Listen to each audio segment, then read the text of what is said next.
Say that. All right. Hey, Shalom. You Miss Mola. Of course, we're going to start it out here. We're going to give all praise and glory to Yahweh, Ba'ashem, Shai, Ba'ashem, Karadaj. Double honors to the apostles of El Sabray, Millstone, Peace and Blessings. It's true, Shalom. You push it, Shalom. Shalom. Hey, we're going to wait till the down the street car pass real quick. We get into it.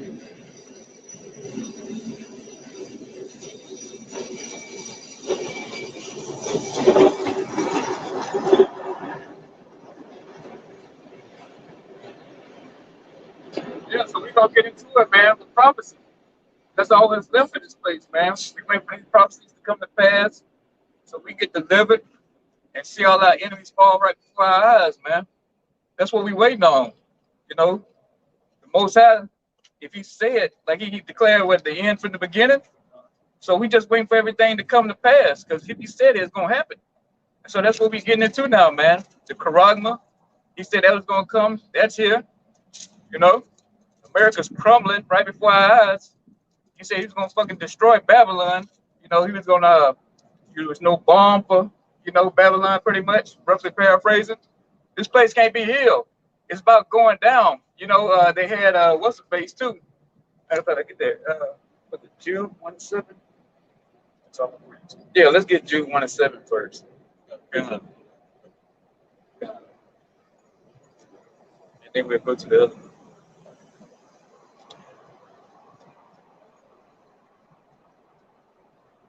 Yeah, so we're going to get into it, man.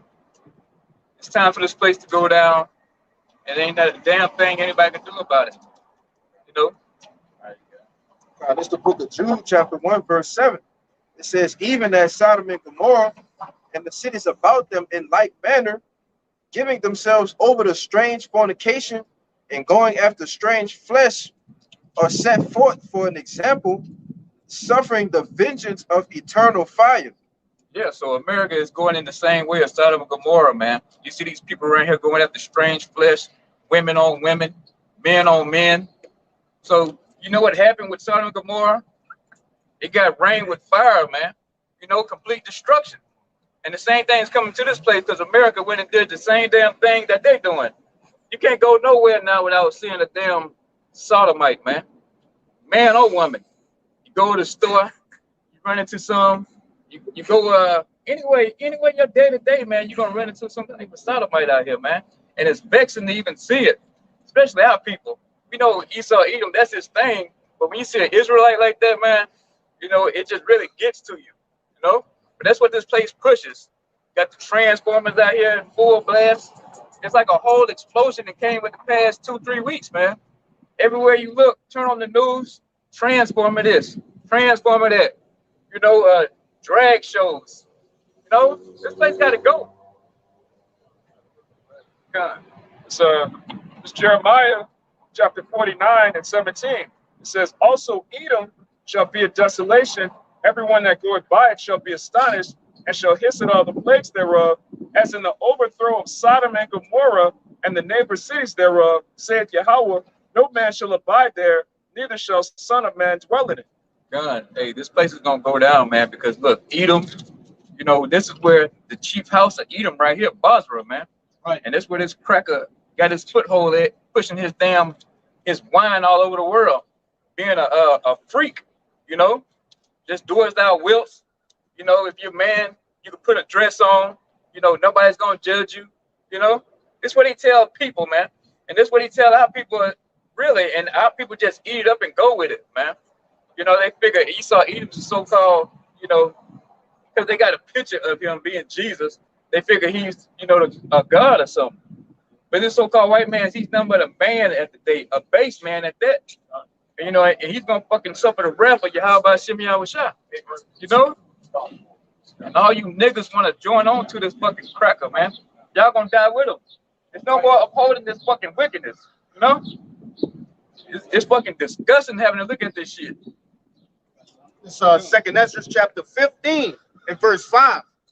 It says, behold, saith the Lord, I will bring plagues upon the world, the sword, famine, death, and destruction. For wickedness had exceedingly polluted the whole earth. And how did it do that? All right, first and foremost, this wicked ass cracker. Right? He's the forefront of wickedness. Okay, the son of perdition. It says, and their hurtful works are fulfilled. Therefore said the Lord, I will hold my tongue no more as touching their wickedness, which they profanely commit, neither will I suffer them in those things. And the Lord, just how you said, this sparked my interest of bringing the scripture out. The wickedness of this devil, like, how much more can we take? How much more can the world take? You know what I'm saying? Hey, the Lord, he is looking down upon this place, and he is utterly disgusted with this shit. And that's why he said he will hold his tongue no more. All right? And who is his tongue? Who is his mouthpiece? The prophets. Yeah. You know, we're out here crying and sighing, week in, week out, daily. All right? We're exposing this devil's wickedness from one end of the earth to the other end. All right? Yeah, that's what we're doing, man. We're the mouth of the Most High, man. Whether you people want to believe it or not, as you see the men out here on these highways and byways out here, we're the only one out here talking about wickedness, man. You know, preaching the downfall of this place, saying it's got to go. Nobody else is. So-called Jays over in Israel, they having a good old time, a blast, you know? Where are their prophets at? Nah, they just walking up and down in fucking black suits all day, you know, and banging their head up against the goddamn wall, you know? And matter of fact, they really entrenched with that wickedness over there. Because what is Tel Aviv, the biggest sodomite parade of the whole earth or something? You know? Pink City. Yeah, Pink City. So who else could be the mouth of the Lord, man, but us? Nobody else. There ain't nobody else disgusted with this place. Everybody just oh well, you know, that's not me, you know, let them have fun, don't judge. But no, we out here to fucking judge you people, man. And tell y'all fucking asses y'all about to get ready to goddamn die, man. And it's just that simple. You know? There's no more sugarcoating this thing. We getting closer and closer to the end. Every day we get up, man. You know? The big war with China coming up. You know, they steady drumming that up. Wars and rumors of wars. You know, the Fed now dropping July, which is gonna be complete fucking oppression on all you people. Yeah, all you jakes out here like to say, oh, the so-called white man ain't holding you down. You know, we free now. You about to find out real soon your ass ain't free. You know? And you about to find out real soon you up on a damn sodomite. You know? Yeah, they're gonna legalize pedophilia. Yeah. That's right. Yeah. And that's what this man is. He's the chief sodomite on the whole earth, man.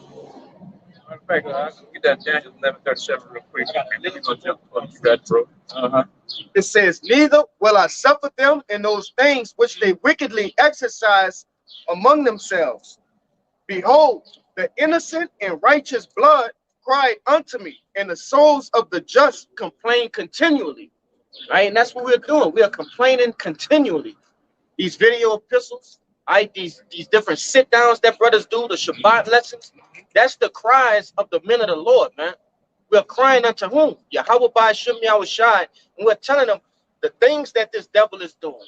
All right? It's an inquisition that's being brought upon this devil, man. And that word inquisition going to where it's a case, right?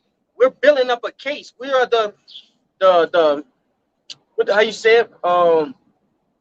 The word escaped me, but we're literally taking the things that this devil do.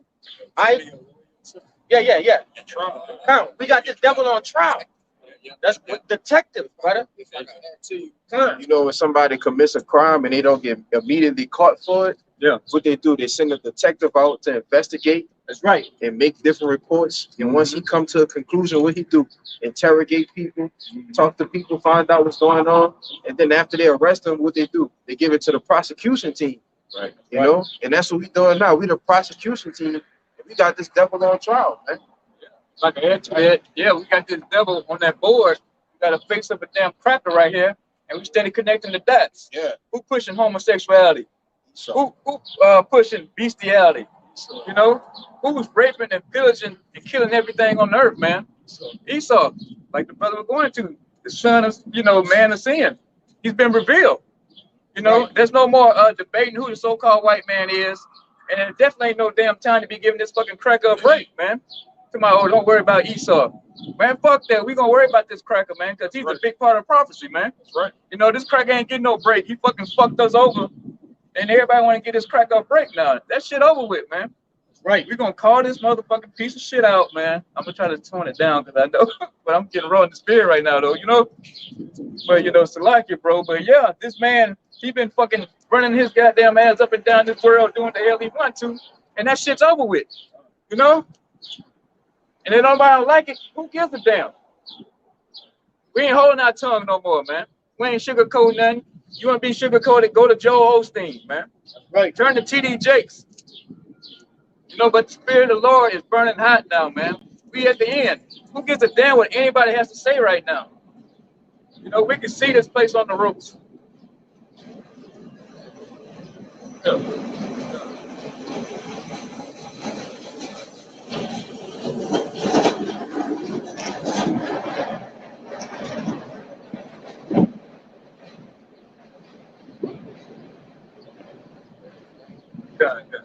It's the book of Daniel, chapter 11, verse 36. It says, and the king shall do according to his will. 37. It's verse 37. It says, neither shall he regard the power of his fathers. Right, because Esau, you know, he followed Abraham and Isaac, man. You know, he knew who their powers were, who their fathers were, man. You know, followed the law, statutes, and commandments. But no, did he choose to do it? No, he didn't regard the power of his fathers, you know, which is the Most High Yahweh. No, he wanted to be his own power. Right. You know, he wanted to do his own thing. He knew not to eat raw meat or half-done meat, but he did it anyway. So we supposed to, you know, make an excuse for this man? No. We're going to call him out for who he is. Another example with Cain and Abel. Yeah. You know, what did Cain do? With that his wicked sacrifice that he gave to the Lord. The Lord don't accept what it was, vegetables or some type of crop, but Cain knew what the hell that he needed to do, but he chose to do the wrong thing. Want to do his own thing, man. And that's who this man is, man. And there's no place for him in the earth no more, man. There's back in Daniel 11 and 37. I'll start at the top. It says, neither shall he regard the power of his fathers, nor the desire of women, nor regard any power, for he shall magnify himself above all. Yeah, this is what this man does, man. You know, he has no desire for women. You know, Jake, look at Jake. He got fucking pictures and pics of women in his phone, you know? So-called white man, he's with, you know, with a woman, but he don't desire that, man. You know, that's his best friend, you know? He want to sit back and braid her hair, you know, help her pick out a dress, and you leave him in the house alone too by himself. He got her damn panties on, man. You know, in the mirror and dressed up in lingerie. Yeah, right? They like to watch. They women get. Yeah, exactly, right, yeah. Man, yeah. And that's who he is, man. A cook, man. You know, a low-life, dirtbag cook. You know, and that's who he is, man. He magnifies himself above all. He's over everything. You know, the Most High, the other nations, you know. He sit down and look above everybody like they're a piece of shit, man. You know, but hey, we calling this man out for who he is, man. You know, and we talking about Esau, Edom, you know. And that's who he is. You know, we can pinpoint who he is in the scriptures. You know, we got him to a T now. You know, and it's all through the will of Yahweh Shimmy Yahushua. You know? Y'all had. This is Proverbs 11 and 21. It says, though hand join in hand, the wicked shall not be unpunished, but the seed of the righteous shall be delivered. And like I said, going into what you're saying, brother, is like the wickedness that we're spotting out, man. And people thinking everything's sweet and thinking that everything is going to prolong forever. But, you know, the wicked still has to receive his judgment, you know? Even though you think things are sweet, the wicked will be punished. Hand in hand, you coons out here, man. Hey, y'all want to uphold this man's society? You know, everywhere you look, you see a damn nigger running for office, man.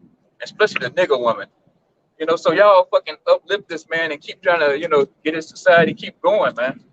You know, but y'all fucking days number 2. You know, y'all about to go down too, so-called white man. You know, because y'all ain't standing for nothing out here. You know, you got Cantrell out here running the muck in the city, all out fucking harlot. She's still married, right? And here it is. She opened her legs up to this dude named Baby or something. A big whore out here, mayor of the city though. You know, she laying down out here, fucking just a whore in the street, man. So yeah, you uplift all this, you know. So you got to go down with him, and it's just that simple. And it's a new day, so it's your time to go down, man. Okay. This is Proverbs 10 and 27. It says, "The fear of the Lord prolongeth the days, but the years of the wicked shall be short." Okay, and understanding, you should know what the fear of the Lord is, of following the law, statutes, commandments. You know, being found blameless in the times to come. You know, that's how you become found blameless in the times to come if you're fearing the Lord. You know, but that's something that the wicked are obviously not doing, and obviously, again, that the days are constantly being cut shorter and shorter. Yeah, man. We ready for this man to go down, and everybody else who love him too, man. You know, whether you an Israelite or you a heathen, man. All y'all are enemies to Yahweh Shem Yahushua right now, you know, and you got to be put down in such treason, you know, in other words, you know, our people, you treasonous right now. You know, you taking up for this man, you know, giving the cloak for his sins, you know, that's over with. You know, it's no more. Yeah, I think I'm wild. You guys have y'all. I wanted to bring this out to back up. You said something real important. You said we're not going to stop talking about Esau because it's the downfall of his kingdom. And when you look in the scriptures, every prophecy that deals with Yahushua coming back tells you that it's going to come back in the Edomite rulership, and he's coming back to destroy it. So anybody telling you we shouldn't talk about Esau, we got more important things to talk about than Esau, they don't want to get out of here, man. Exactly, bro. This the book of Isaiah, chapter 63, starting at the top. Who is this that cometh from Edom with dyed garments from Basra? This that is glorious in his apparel, traveling in the greatness of his strength. I that speak in righteousness, mighty to save. So it's a savior coming to Edom, man. To do what? It says, wherefore art thou red in thine apparel, and thy garments like him that treadeth in the wine fat? I have trodden the winepress alone, and of the people there was none with me. For I will tread them in mine anger, and trample them in my fury, and their blood shall be sprinkled upon my garments, and I will stain all my raiment. So the Lord's coming back to kill Edomites, man. That's a here we go. Oh, so like, bro, I didn't mean that. You got it. No. You know, but we shouldn't say nothing about Esau, though. You know. Yeah. You know, here it is. Yahushua come back to, you know, put hands on this man and slay him. Yeah, we shouldn't talk about knock him out of power, but no, he ain't a big deal. That's not important. The Lord coming back and reestablishing righteousness on the earth, that's not important. Exactly. We got to talk about some nigga in his opinion, man. Yeah, right. Come on, man. Yeah, he's looking at the man of the Lord, man. It's coming clear and clear who the men of the Lord are, man. Yeah. You know, everybody. Yeah, right. Join hand, man. Join hand. That's right. Most of that coat. Yeah. Hand wear bow tie. Yeah. Bugged out, man. Yeah. It says, verse 4, for the day of vengeance is in mine heart, and the year of my redeemed is come. So vengeance and redemption of Israel and vengeance against Edom, they go hand in hand. Right. It's the same precept, man. It says, for the day of vengeance is in mine heart, comma, and the year of my redeemed is come. So the salvation of Israel coincides with the destruction of Edom. There's no way around that. You can't. Nobody who's ignoring Edom is teaching the truth of the Bible. You can't flip through this book and not see Edom getting judged, man. Babylon the Great, the king of Babylon. Who was the king of Babylon? Edom. A big, major part of prophecy. Yeah. But let's brush him over, you know. You know, let's just go back and forth about, you know, whatever, you know. Well, I ain't gonna get into it. So. Yeah. I'm fucking. Yeah. You know, come on, bro. You got to it. Also, too, in the scriptures, man, how did you ever see a prolonged of wickedness that was allowed to continue forever? Right. At some point in time, the Lord always chopped that shit off and set up something different. This time, this is the end, where this shit is going to be chopped off and the righteous is going to be set at top. You got it, bro. All right. Yeah, because I back up the point because it's important to know that Esau is ruling because the scriptures say, I'm about to bring it out. It's That's one thing they never like.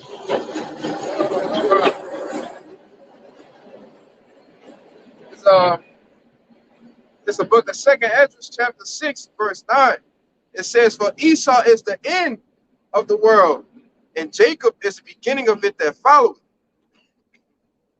Yeah, man. And that's the importance of knowing who's in rulership right now. Because we know that our kingdom will come through the ultimate destruction of this kingdom, man. You know, that's why it's important to know who's ruling. If Esau wasn't ruling, then that means we not next. You know? Exactly, bro. Yeah. Like, what's the point then? Like, why are we even doing this? You're not gonna get into all of it, you know? Like, why don't you just stay home, you know, drink you some damn juicy juice or whatever they drink now, eat them what's they them Pockies or something, you know? Yeah, hot pockets, all that crap. Why even preach the word, man? If you're not gonna preach the whole damn thing. You know, and that's what the scripture call about, eat the whole roll. And that's talking about Esau, man. Our arch nemesis, if you want to call him that, you know? And that's who he is, man. He know it. But you know, you got something, bro. Because the spirit keep trying to get me, I'm resisting. You know?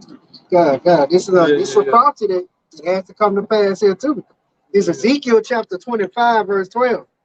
Thus saith the Lord power, because that Edom have dealt against the house of Judah by taking vengeance and have greatly offended and revenged himself upon them. Therefore, thus saith the Lord power, I will also stretch out mine hand upon Edom and will cut off man and beast from it. And I will make it most desolate from Teman, and they of the dead shall fall by the sword. And I will lay my vengeance upon Edom by the hand of my people Israel, and they shall do in Edom according to mine anger and according to my fury, and they shall know my vengeance, saith the Lord. That is prophecy. It has to happen. We got to get vengeance on those Edomites. How he just brought up how Esau is the end of the world, Jacob is the beginning of it that follow. Esau has to go down, and by the hand of it, and of course, through Yahushua, the head taking it down. It's a prophecy that has to happen. It's a major prophecy. Hey, shot, brother. If I can back you up with this, man. It's the oldie but goodie. We all know it. Revelations 13:9. If any man have an ear, let him hear. He that leadeth into captivity shall go into captivity. He that killeth with the sword must be killed with the sword. Here is the patience and the faith of the saints. Here's the what? Here is the patience and the faith of the saints. So how you gonna break down the Bible and not mention the people that put us in slavery going into slavery? That's our patience and our faith. What is your faith then if it's not seeing these Edomites fall, man? That's right. Your faith is in what? Getting married, having a family here, getting a college degree, getting a green, yeah, whatever. Like, yeah. Come on, man. Yeah. Our faith is in nothing in this place continuing, man. We have no continuous city here. We seek one to follow. And in order for that to follow, this place has to go. So if you're not talking about that, what are you doing? Yeah. Reparations. Yeah. And CBDCs and shit. Yeah. You know what I'm saying? Big one. Don't forget about Oh, yeah. This is real reparations that we're talking about. Yeah. Seeing this man go down, that's reparations. To see the man that killed your ancestors, really that killed you in a past life. He killed your dog ass. Yeah. You know what I'm saying? With no remorse. That just uttered it, all the tribes, every one of the 12 tribes, he slaughtered you. Right? These different nations, they dealt treacherously with us. Reparations is in the being under the head of Yahushua, all right, and ruling over these devils with a rod of iron. That's reparations. Go If I can say one more thing, there is nothing in this world that can appease the men of the Lord. There's nothing in this kingdom that can appease the men of the Lord, bro. We know what's coming. You know what's coming. We know. We know it's nothing that they can bribe the true men of the Lord. You got some men who claim being men of the Lord and they, take that purse and shit. But it's nothing that the true men of the Lord you can bribe them with to stop doing this work. We're going to do this until the Lord say stop. When he say stop, that's going to be the beginning of the end of this devil. the physical way. You know, hey, a lot being talked about right now, but it's finna get physical, like the brother was going into, man. Different wars and these different pestilence, they're ramping up again. You know, you got it, bro. That's what prophesy means, to say before. Right. To say before what? Before it happens. That's right. It's going to come to pass, man. Everything that we speak into the spirit of Yahweh Bashem Yahweh Shai is going to happen. All right. This is the book of Isaiah, chapter 14, verse 21. Back you up, brother. It says, prepare slaughter for his children, for the iniquity of their fathers, that they do not rise nor possess the land, nor fill the face of the world with cities. For I will raise up against them, said Yahweh, and cut off from Babylon the name, the remnant, and son and nephew, said Yahweh. I will also make it a possession for the bittern and pools of water, and I will sweep it with the bosom of destruction. Stop there. Yeah, that's going into the radiation from the nuclear bit. But I want the prepare slaughter, man. Yeah. Hey, Most High, how about Shimmy Al-Shan? Say, man, prepare slaughter for these people, man. We got to get them back. Say, Most High, what is that? Ecclesiastes 3:15. You require which is past, and what you did that's in the past is back now. It didn't fast forward to now. You came back in the reincarnation, and you got to pay the tab, man. Because you gotta, go out there and say, well, that's not me. That was my forefather. That was my pops.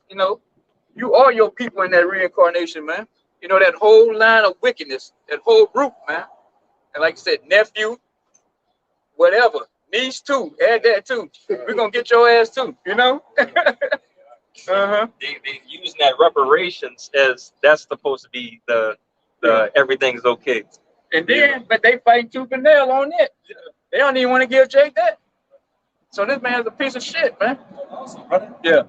Think of the insult of it. What was the first bill? I think that was out there in Cali that every African American is supposed to get like 5 million or some shit like that. Oh. And imagine that shit happening around the time when the dollar is collapsing, bro. Yeah. Good. When the dollar don't mean shit. Now they want to talk about. This is when we supposed to get the money. It's an insult, bro. It's insult on top of insult. Yeah, because they tell you. But even with that, with the whole reparations thing, you still got this devil ruling over you. Yeah, so right. that money that you get, you just funneling it back into his economy. Yeah. You're still keeping him afloat. So you're not, it's not doing you any good at the end of the day. Because what Jake gonna do with $5 million? Just kill himself. Fuck it off. Fuck it off. Yeah. All names, Louis, Gucci, Ferrari, eat 'em. Like everything Jake gonna buy, he's gonna get it from the east. Right? When you read Deuteronomy 28, it says you will go to your enemy for the want of all things. So if he controls the food, he controls the real estate, he controls all the precious minerals, he controls transportation, he controls the flow of gasoline. Everything you're doing is going back to him any damn way. So that's not reparations. That's just keeping his shit going, like the brother said. We want him to come down out of power, man. We want to sit on thrones. We want to rule. We want to judge this devil. That's our rightful place on the earth. And like you say, if the truth, being blessed, you got slaves, man.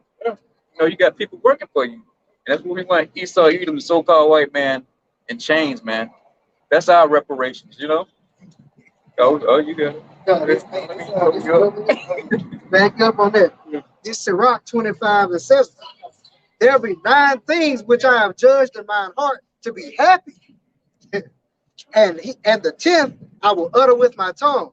A man that have joy of his children, and he that liveth to see the fall of his enemy.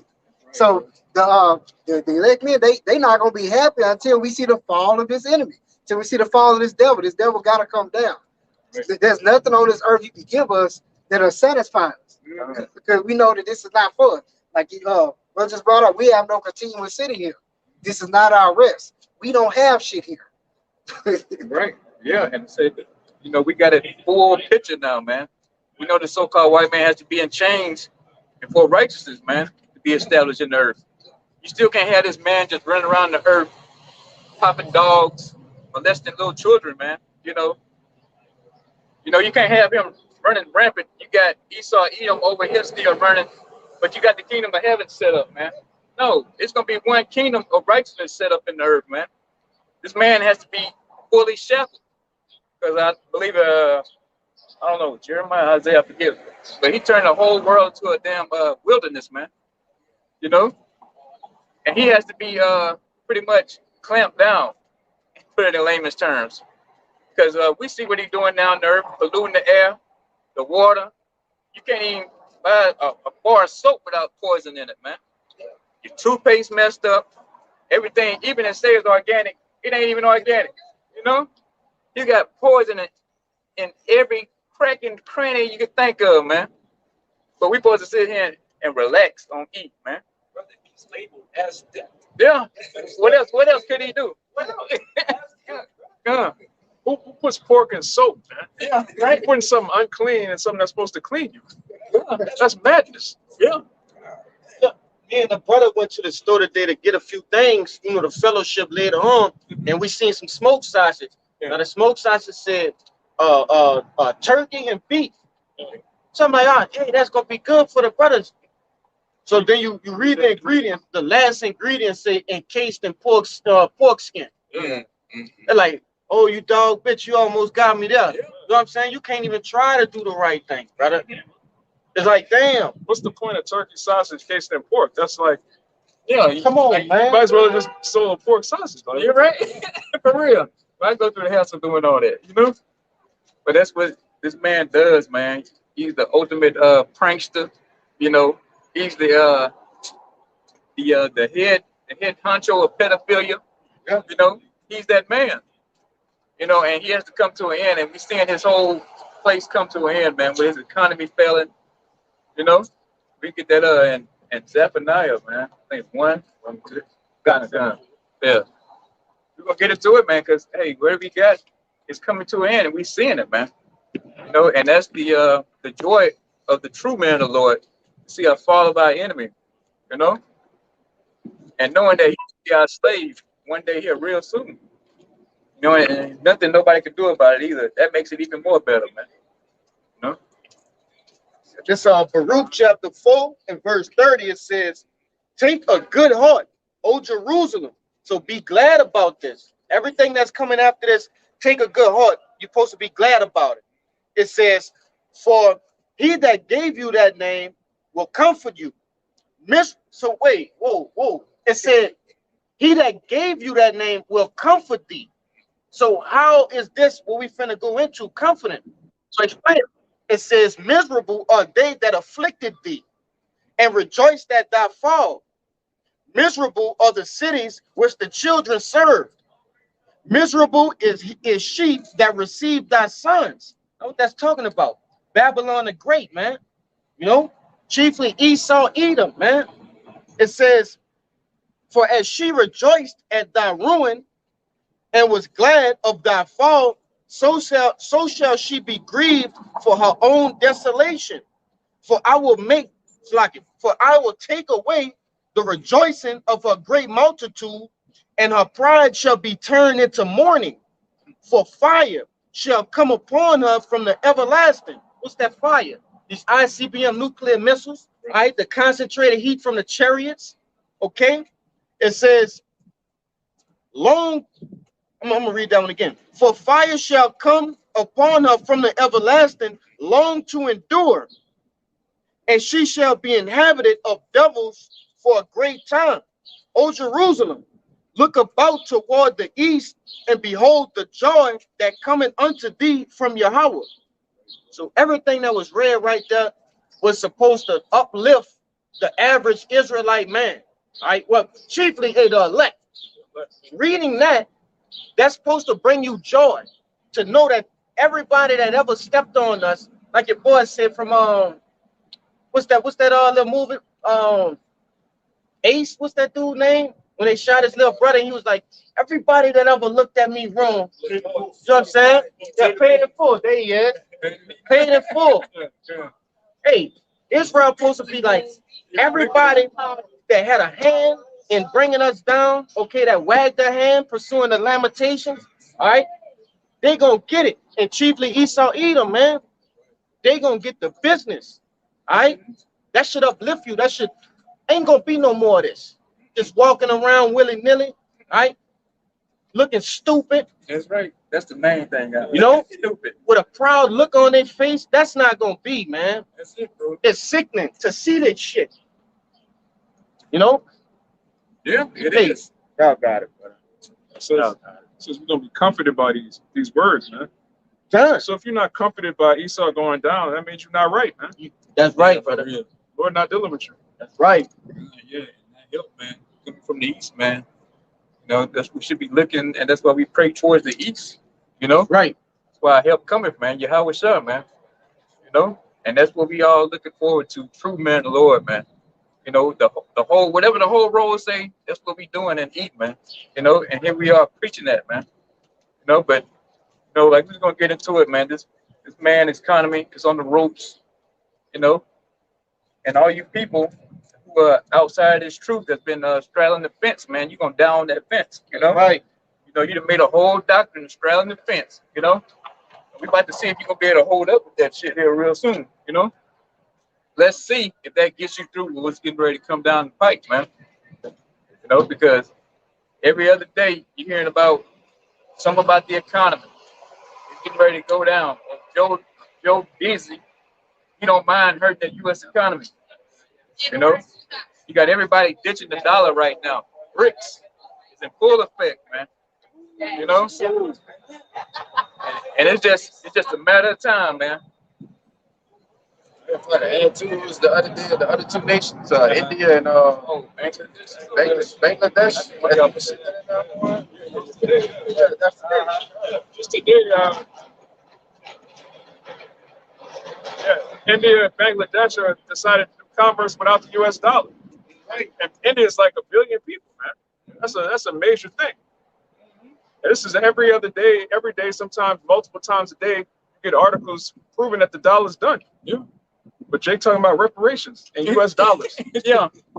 Jake don't even need that much money over here, man. Jake is gonna fucking kill himself and kill everybody around him, man. Yeah. The first thing he's gonna do is buy a whole crate of guns, man. Just You know? shoot niggas. Yeah. Not to go at Esau. Yeah, right? To go at that nigga I had beef with. Yeah.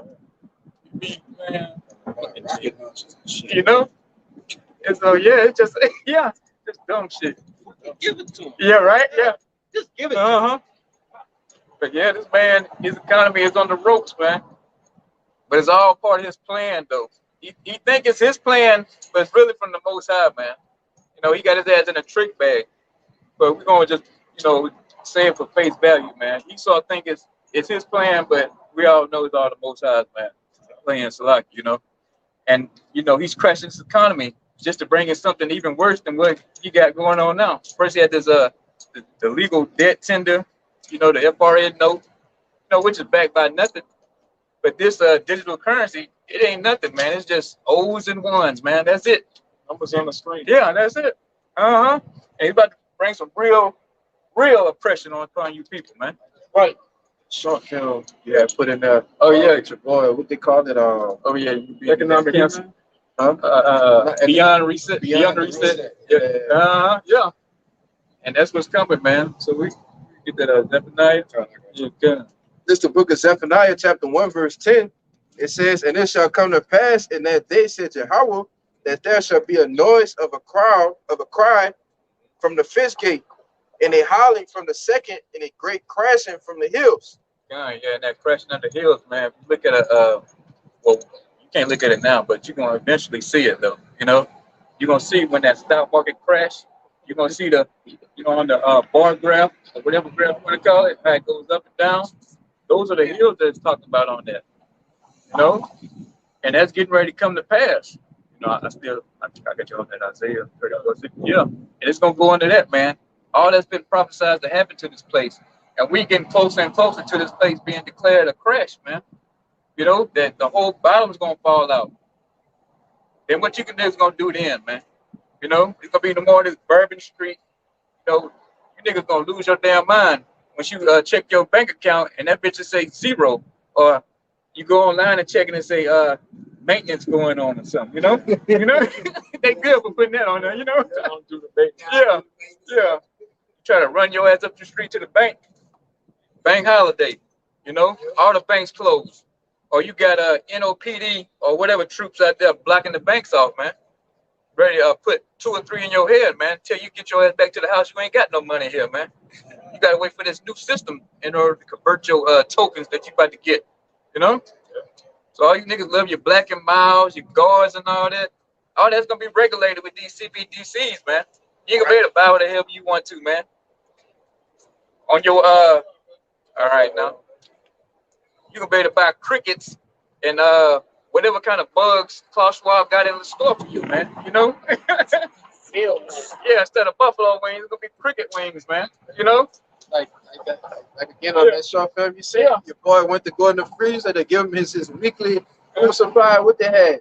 Crickets and fucking what is it? Beyond plants, beyond meats, plants, beyond crickets or some shit, you know? Beyond meats, beyond crickets, and beyond vegetables. Yeah. Everything you're gonna get gonna be a goat or it's gonna be an insect, man. You know, but this man's economy's crashing right before our eyes. He just ain't fully declared it yet. He know it's dead.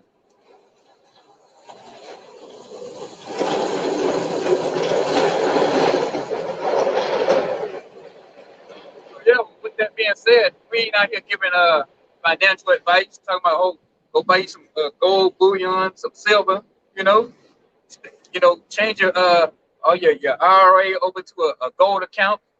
We ain't telling you none of that shit. We're telling you need to get on this spiritual arc right now, man. That's the only way you're gonna get delivered out of this, man. I'm telling you, deliverance, man. Yeah. Get that right quick, guys. It's the results that Esau. We can.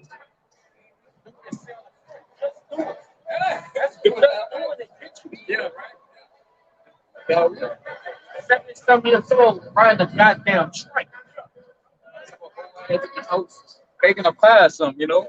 Or sitting in a damn rocking chair, man. You know? She probably don't even know how to cook, bro. She don't have no time to go home and cook.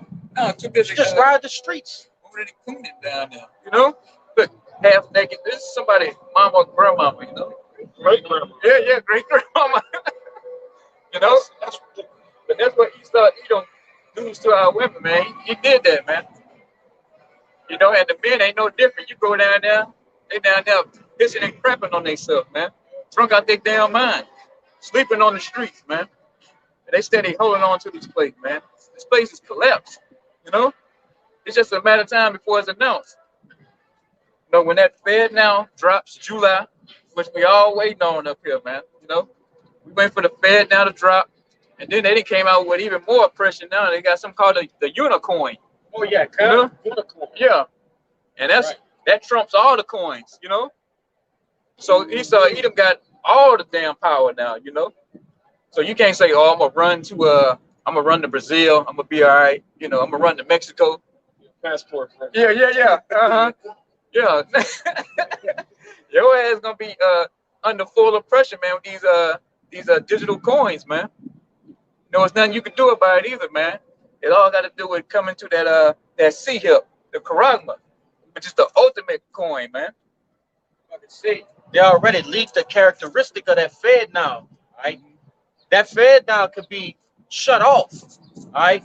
Once they go into them LDs, yeah. You know what I'm saying, with them, you know them cages again. You're gonna put Jake in them cages again. Yeah. You're gonna have what? You're gonna have the non-essential and essential workers.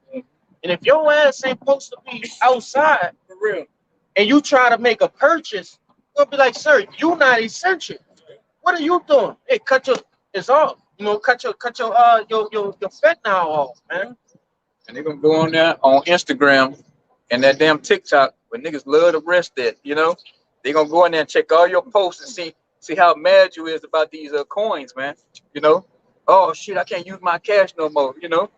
Hey, they gonna flag your account. You know, they're gonna trace you back who your name is. Oh, believe me, all them aliases you got on these YouTube accounts and all that, they know exactly who you is, man. They gonna that social credit score, they're gonna turn your damn coin off or give you marks, you know? Yeah. Oh, you not a model citizen, so guess what? You gotta pay a $20-$30 fine or something, you know? That's what they do in China. They already done that in China. Yeah. Mm-hmm. Put your face on the billboard, or say like you're walking down the street and you see like a digital screen. It's just gonna have advertisement for you and your social credit system. Your score just going down and down and down. stating what you did, what you didn't do. Another thing with that over in China, say if my credits go down and I do business with you or I'm associated with you, yours go down. Yeah, that's coming into play here too, man. Man, we say this all the time, man. The first time we seen this shit was in that show Black Mirror, man. And like I said, the shorty, brother, it got an episode specifically on that. That episode right there, a social currency, a social credit. And once shorty stopped abiding about the rules to keep your credit up, her shit started going down, and then her friends started not want to fuck with her. Yeah, because they didn't want to be affiliated with that because they could do something to their credit. Everything you just said, brother. And I think that show first probably aired, what, maybe like 3-4 years ago? 19, 18, 19, some shit like that? Yeah. Now it's it. Is it? Yeah. Got it, brother. And that's what he does, man. He gonna cut everything you got around you, man. But you get to a point where your ass can't be used on that social credit score, man. It's just gonna come round you up and kill you, man. You just ain't gonna have a bunch of people just sitting out, chilling out, doing nothing, man. Them days going over because this man is all about his enterprise coming, man. His NW0. And it's totally different from what you niggas been having a good old time back in the old system, man. But this new system is gonna be pure hell, man. It's gonna be no more, oh, well, you gotta go through Congress, you know, you gotta go through the Senate, see if the bill passed. Yeah, like the brother say, totalitarian, if I can get the word out, you know? Yeah. Yeah. And that's what it's gonna happen, man. Hey, you ain't gonna be able to just, you know, sit on the porch all day and barbecue, man. You know? This so-called white man wanna have your ass working.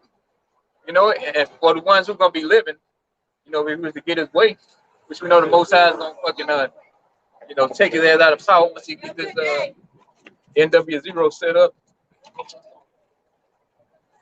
But yeah. You know, everything's getting ready to change, man. Your spending habits. And then you can't you ain't gonna be able to say these coins, man. Your money's gonna expire.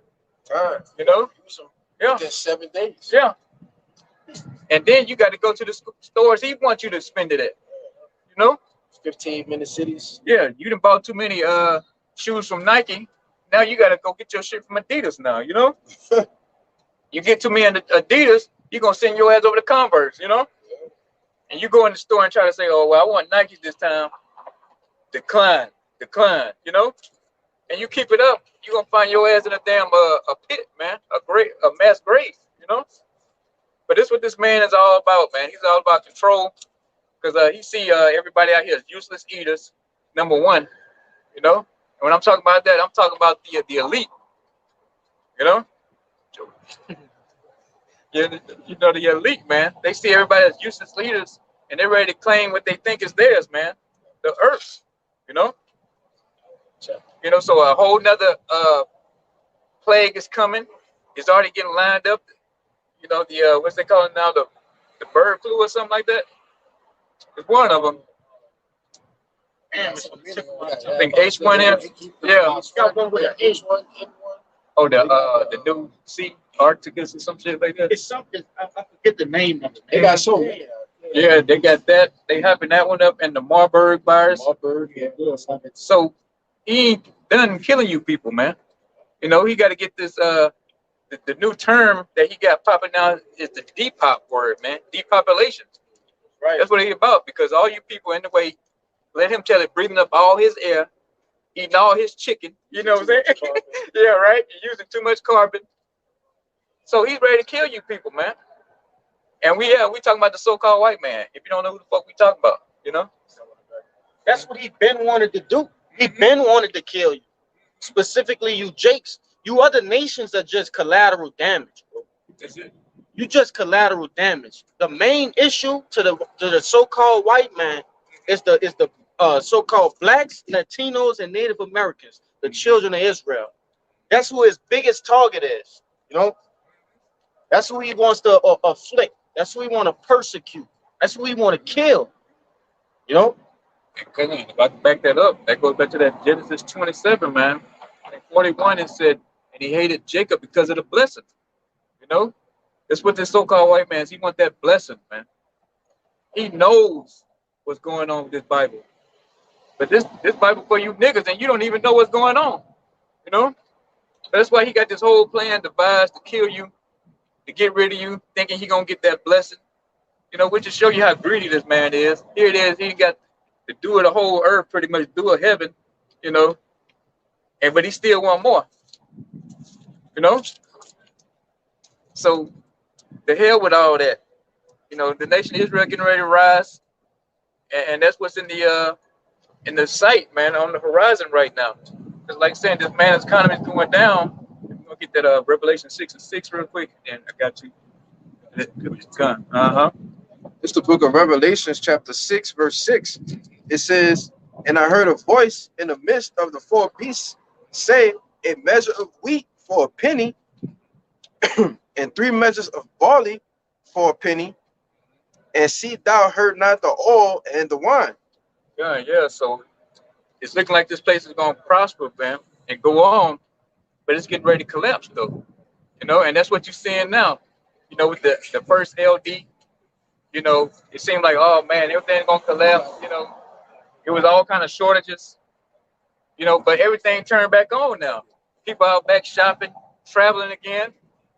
You know, you had the banking episode that happened a few weeks ago, maybe a month ago. You know, everybody's like, oh man, I gotta get my money out the bank. It's gonna collapse right now. But no, you saw Edom bailed out the banks. So it's looking like this place gonna go on and go on, but it's gonna collapse, man. And it also goes back to the Roman, what was it, the dinar or something? Yeah, denarius. Yeah. You know, there was a fucking it's not the word dilute, but you know, it was fucking putting like lead and shit in the coin. Yeah, like that.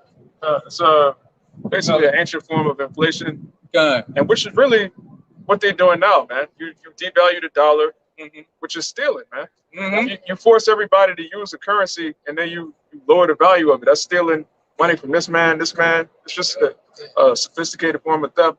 But Esau has all these fancy words, quantitative easing, and it's just stealing. That's all it is. Yeah, and what they was doing with the Roman, you know, putting all different kind of metals in there, devaluing. That's the word I was looking for. Devaluing their currency, and like the brother said, I'm glad you said it, because you know, it maybe brought it.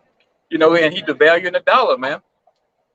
You know, steady printing money, giving foreign aid to people, pumping all kind of money over there to Zelensky, gay ass, you know, steady running the price up on America, you know. And it says the oil is talking about the scriptures, man. This truth, man, you know. But this place is getting ready to collapse. You know, it looks like it's gonna go on forever, but it's not.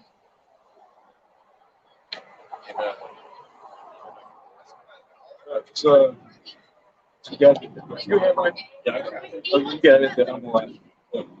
No, it's the book of Revelation, chapter 12, verse 12. It says, therefore rejoice, ye heavens, and ye that dwell in them.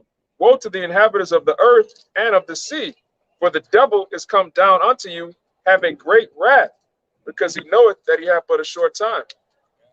That so-called, what you call the devil right here in this verse right here, the so-called white man, you know, and he's getting ready to go with his move, man, collapsing the economy. You're gonna put all kind of troops out here on the streets to mow you people down. You know, I think the brother's been putting in there about the app about the assault weapons ban. You know, so he going with his move, man. You know, you think you're gonna keep your guns, the ban come first, and then the confiscation. And if he can't confiscate it, he's just gonna put troops out here and just mow you down and take them, man. You know, but all you people are getting ready to surrender. Kids who were, you know, A lot of these niggas not even gonna be able to get to their guns. A lot of these Edomites, these preppers, you know, hey, when Edom go with they move, gonna be like just like an everyday day, brother. You know, just how we doing right now. They gonna have checkpoints, and motherfuckers gonna have, you know, hey, sir, let me see your ID at the checkpoint. Run that through the computer. Oh, he here, conspiracy. That's, hey, get him out of here. Park his car on the side. You can't even get to your guns, man. You know, you got that barrel in your nose. I'm gonna get out the car. You coming with us? Your wife going over here, and you coming over here, and your kids going that way. You know, and we already know where your kids gonna be in some dungeon, getting tortured, getting raped by this so-called white man. You know, That's right. He's coming for everything, man. you know, he ain't leaving no rock unturned this time. You know, saying, hey, say he coming down because he know it had but a short time. He knows the prophecy. That's why he getting geared up for war, man. You know, he knows once World War III kicks off, he's gonna turn around. Who was it? Reagan talking about that alien threat. You know, so he knows Yahweh Shai is coming back with that chariot and that band of angels to get it on. You know, you think he's putting all these fucking lasers and space weapons in down here just for some puny men on Earth? You know, this man got all kind of weapons right now to kill somebody with. You know, from miles and miles away. You know, thousands of miles away. No, he's putting them space weapons up there for Yahweh Shai and the angels, man. You know, so he's ready. He's locked in for war. But all you peons around here, you just get the basis of it. World War III. You know, and that's the beauty of being plugged in with Yahweh Shai to know the whole aspect of the whole thing, man. You know? Something real quick. If this has been a time that we've seen the most UFO sightings, even though we know what it is, then all of a sudden, just a couple years back, the Space Force was just now created. Like, doesn't that click hand in hand of like, they know, obviously they know that their time is coming. They've been knowing that their time was coming. Been knowing. So now, once they seen these signs, they're like, okay, we got to turn this bitch up. Mm-hmm. You know? But, and little does he know, it's all a trick bag, man. You know, the Most High got Satan putting these thoughts in his head, man. You know, when he has his counsel with his pentagram, he had that doing his sacrificing. You know, steady feeding them lies, say the deceiver and the deceiver his, man.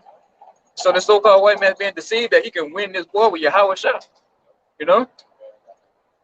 Good. All right, you got it. This Revelations 12:7, backing up what the brother was just saying. It says, and there was a war in heaven. Michael and his angels fought against the dragon, and the dragon fought and his angels, and prevailed not. Neither was their place found anymore in heaven. Yeah. Let's talk about that dog fight that's gonna happen in the sky, man, with the chariots and that dragon. To my Esau Edom, man, they're gonna get it on in the sky, man. It's gonna be a shootout, like I was saying before, that dog fight, man, and it's gonna be a show like never seen before. And then it's gonna be a hands down win by Yahweh Shai, man. So you're gonna put the spirit on these fucking troops to fight them, man. You know, because you know y'all gonna be a bunch of bitches. You know, you gonna bitch up when you see a so-called black man in a chariot, long and big as a like it says a mountain. You know, sitting on top. Yahweh Shai. Yeah, He coming from the east, standing on top of the chariot. Yeah. Like the ultimate stunner. the ultimate stunner. Right. That's gonna be just to try to imagine that's gonna be crazy. You know? but it said everybody, what was it? Those who had pierced them. Oh yeah. Brother. Like, come on, everybody's going to see that grand entrance, bro. That's going to be the ultimate best entrance known to man. Hell yeah. It's gonna be talked about forever and ever. Yeah. Even forever. Yeah, even forever. God. Yeah, forever. I got a quick one to back up that Rev 12 that you brought out, brother. This second Esdras chapter 13 and 31. And it reads, and one shall undertake to fight against another, one city against another, one place against another, one people against another, and one realm against another. Now, why would the Lord include that one realm? All right, the heavenly hosts, all right, the angels, Yahweh Shai, they're gonna come to earth. Okay, they're gonna battle just like it was explained in Revelations 12, man. They're gonna battle, all right, with Esau. He gonna utterly destroy Esau, his fighter jets, all right, his different ways, tactics, tanks, whatever, you know. Go ahead. I can make a point out, like the chariots, like the movements, the fluidness of the chariots are like it can't even compete. I mean, Esau can't even compete with the chariots, man. Oh, yeah. Like the chariots going hundreds of thousands of miles, and then on a dime just stop and reverse, cutting through the water. going in and out of different realms, man. Esau can't compete with that, man. Yeah, fucking Esau need a damn runway. Yeah, You know? runway just to get in the air. Yeah, Chariots just take up and go straight to the heavens, man. yeah, damn need fuel. They gotta go back and refuel Yeah, or get refueled in the air. Whatever the case may be, these chariots don't need all that shit, man. Good. They take it off right now, instantly, instantly. But this so-called white man, but he think he has a chance. Like like what is it? They said that was it Idris or something? Durst fight? There's fight. Yeah. Yeah. If I can bring it out, it's 2nd Ezra chapter 13. And I just start at 6. Yeah, just get it all. Just get it all. Come. It's 2nd Ezra chapter 13 and 1. And it came to pass after 7 days, I dreamed a dream by night, and lo, there arose a wind from the sea, that it moved all the waves thereof. And I beheld, and lo, that man waxed strong with the thousands of heaven. And when he turned his countenance to look, all the things trembled that were seen under him. And when What's that? Revelation 1:7. Every eye shall see him. let me read that part again. And all things trembled that were seen under him. All right. Verse 4.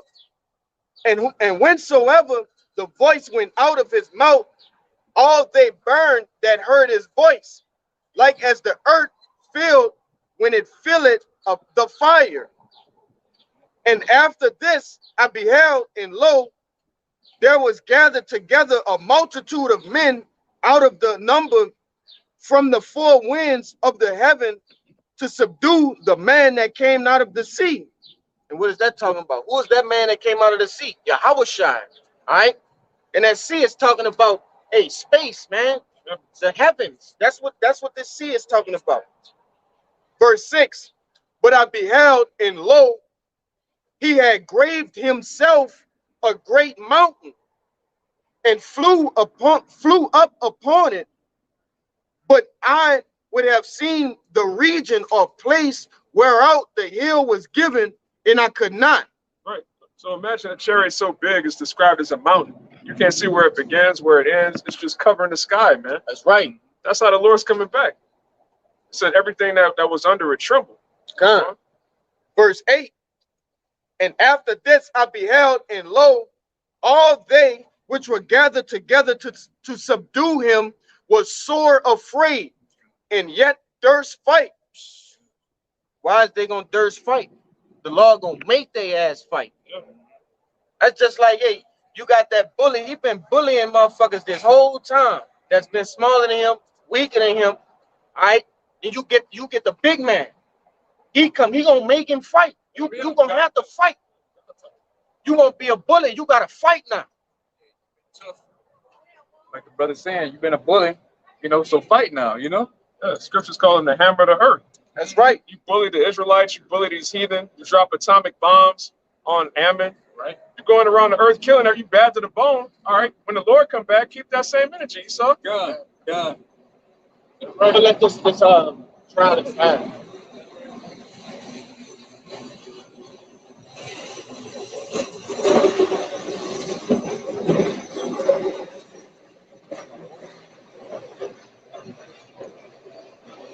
Verse 9, it says, and lo, as he was, Salakia, and lo, as he saw the violence upon the multitude that came, he neither lifted up his hand, nor held sword, nor any instrument of war, but only I saw that he sent out of his mouth as it had been a blast of fire, and out of his lips a flaming breath. And I was talking about that beam, man. That concentrated heat coming out from that big ass laser beam that's gonna fucking destroy these people out here, that's right.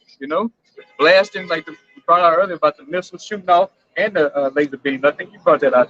Yeah. Got it, bro. Got a nukes on here.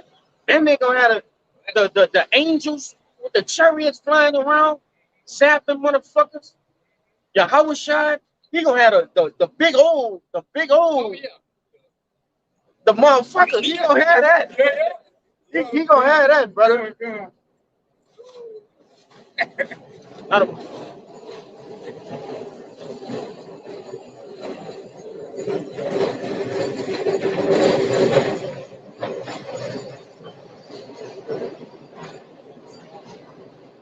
back in the latter part of verse 10, it says, and out of his tongue he cast out sparks and tempests, and they were all mixed together, the blast of fire, the flaming breath, and the great tempest, and fell with violence upon the multitude which was prepared to fight, and burned them up every one, so that upon a sudden of an innumerable multitude nothing was to be perceived, but only dust and smell of smoke. When I saw this, I was afraid. God, yeah, your ass gonna get vaporized in that day, man. You know, say, hey, it's gonna be nothing but ashes, man. Like going back to that, what was the scripture about? Beating the powder. Beating the powder, Yeah. 16. Yeah, good. Yeah, you people gonna be beating the powder, man. And that scripture's going into that blast, that all that concentrated heat, man, burning your ass to a crisp until you just fucking just disappear in the wind. You know, with them fucking armies that's gonna be going on during. If I can say, this is how you know Edom gets real deep into the scriptures. That movie, and we brought it out time after time, but it's necessary to continuously bring this out. This devil know these scriptures. He didn't read the Apocrypha. He didn't read from front to back the whole Bible, bro. He know this. He don't know it like us, but he know of this, right? That movie, War of the Worlds with Tom Cruise. Now, why the hell would he put the so-called aliens, right, shooting out concentrated heat and bursting in the powder, man? That's straight from the scriptures. Good drunk. He didn't think of that on his own. That wasn't a thought of his own mind. I don't think of nothing on its own. For real. Yeah. Yeah, for real. Damn. Yep. And like it was going, what, 2-3 verses up, Durst fight, man. Yeah. So get ready. Get your best fighter jets ready. Get all your tanks, your nice little Humvees, your MRAPs, whatever you want to call it, man.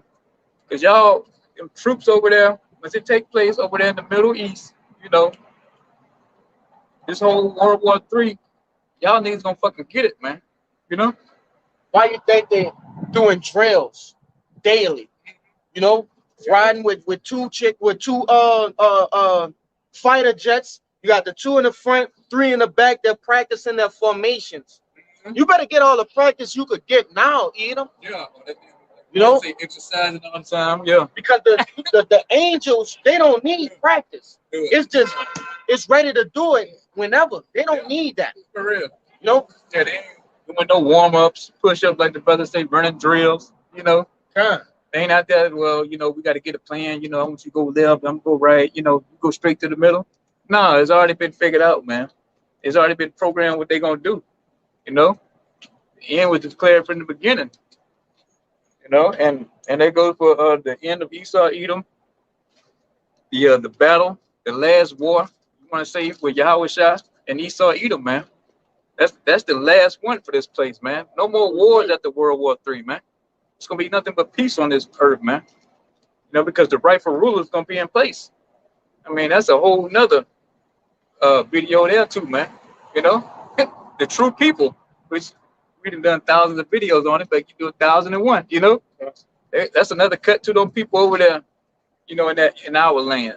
You know, not their land, but our Israelites, man. All 12 tribes. You know? So it's gonna be a great war coming, man. A great war, and you people gonna get your asses drafted, you know? I think Ukraine did from 18 to damn 60, you know? Yeah. And they just snatch you off the street. You could be out there shopping with your boo. Next thing you know, you're in the back of a van heading to training. You know? 58 years old. Yeah. Holding a fucking, Yeah.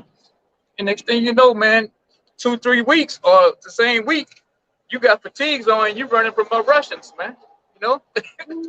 Yeah, and it's just that quick. It can happen, and it's getting ready to take place now because they drumming that war up with China, man. And the U.S. need troops. It was some general was saying the military only have like 15, 20,000 of actual infantry man that actually can fight. They got a whole military, but it's only a certain amount of men that actually can fight. You know? So the majority of the military is too fat to fight, Yeah. too soft, too weak. Mm-hmm. Oh yeah, that's your field. I might be there, somebody chime in. Yeah. Yeah, good. Good stuff. Yeah, that's about that. So where you think they're gonna get the rest of the troops, man?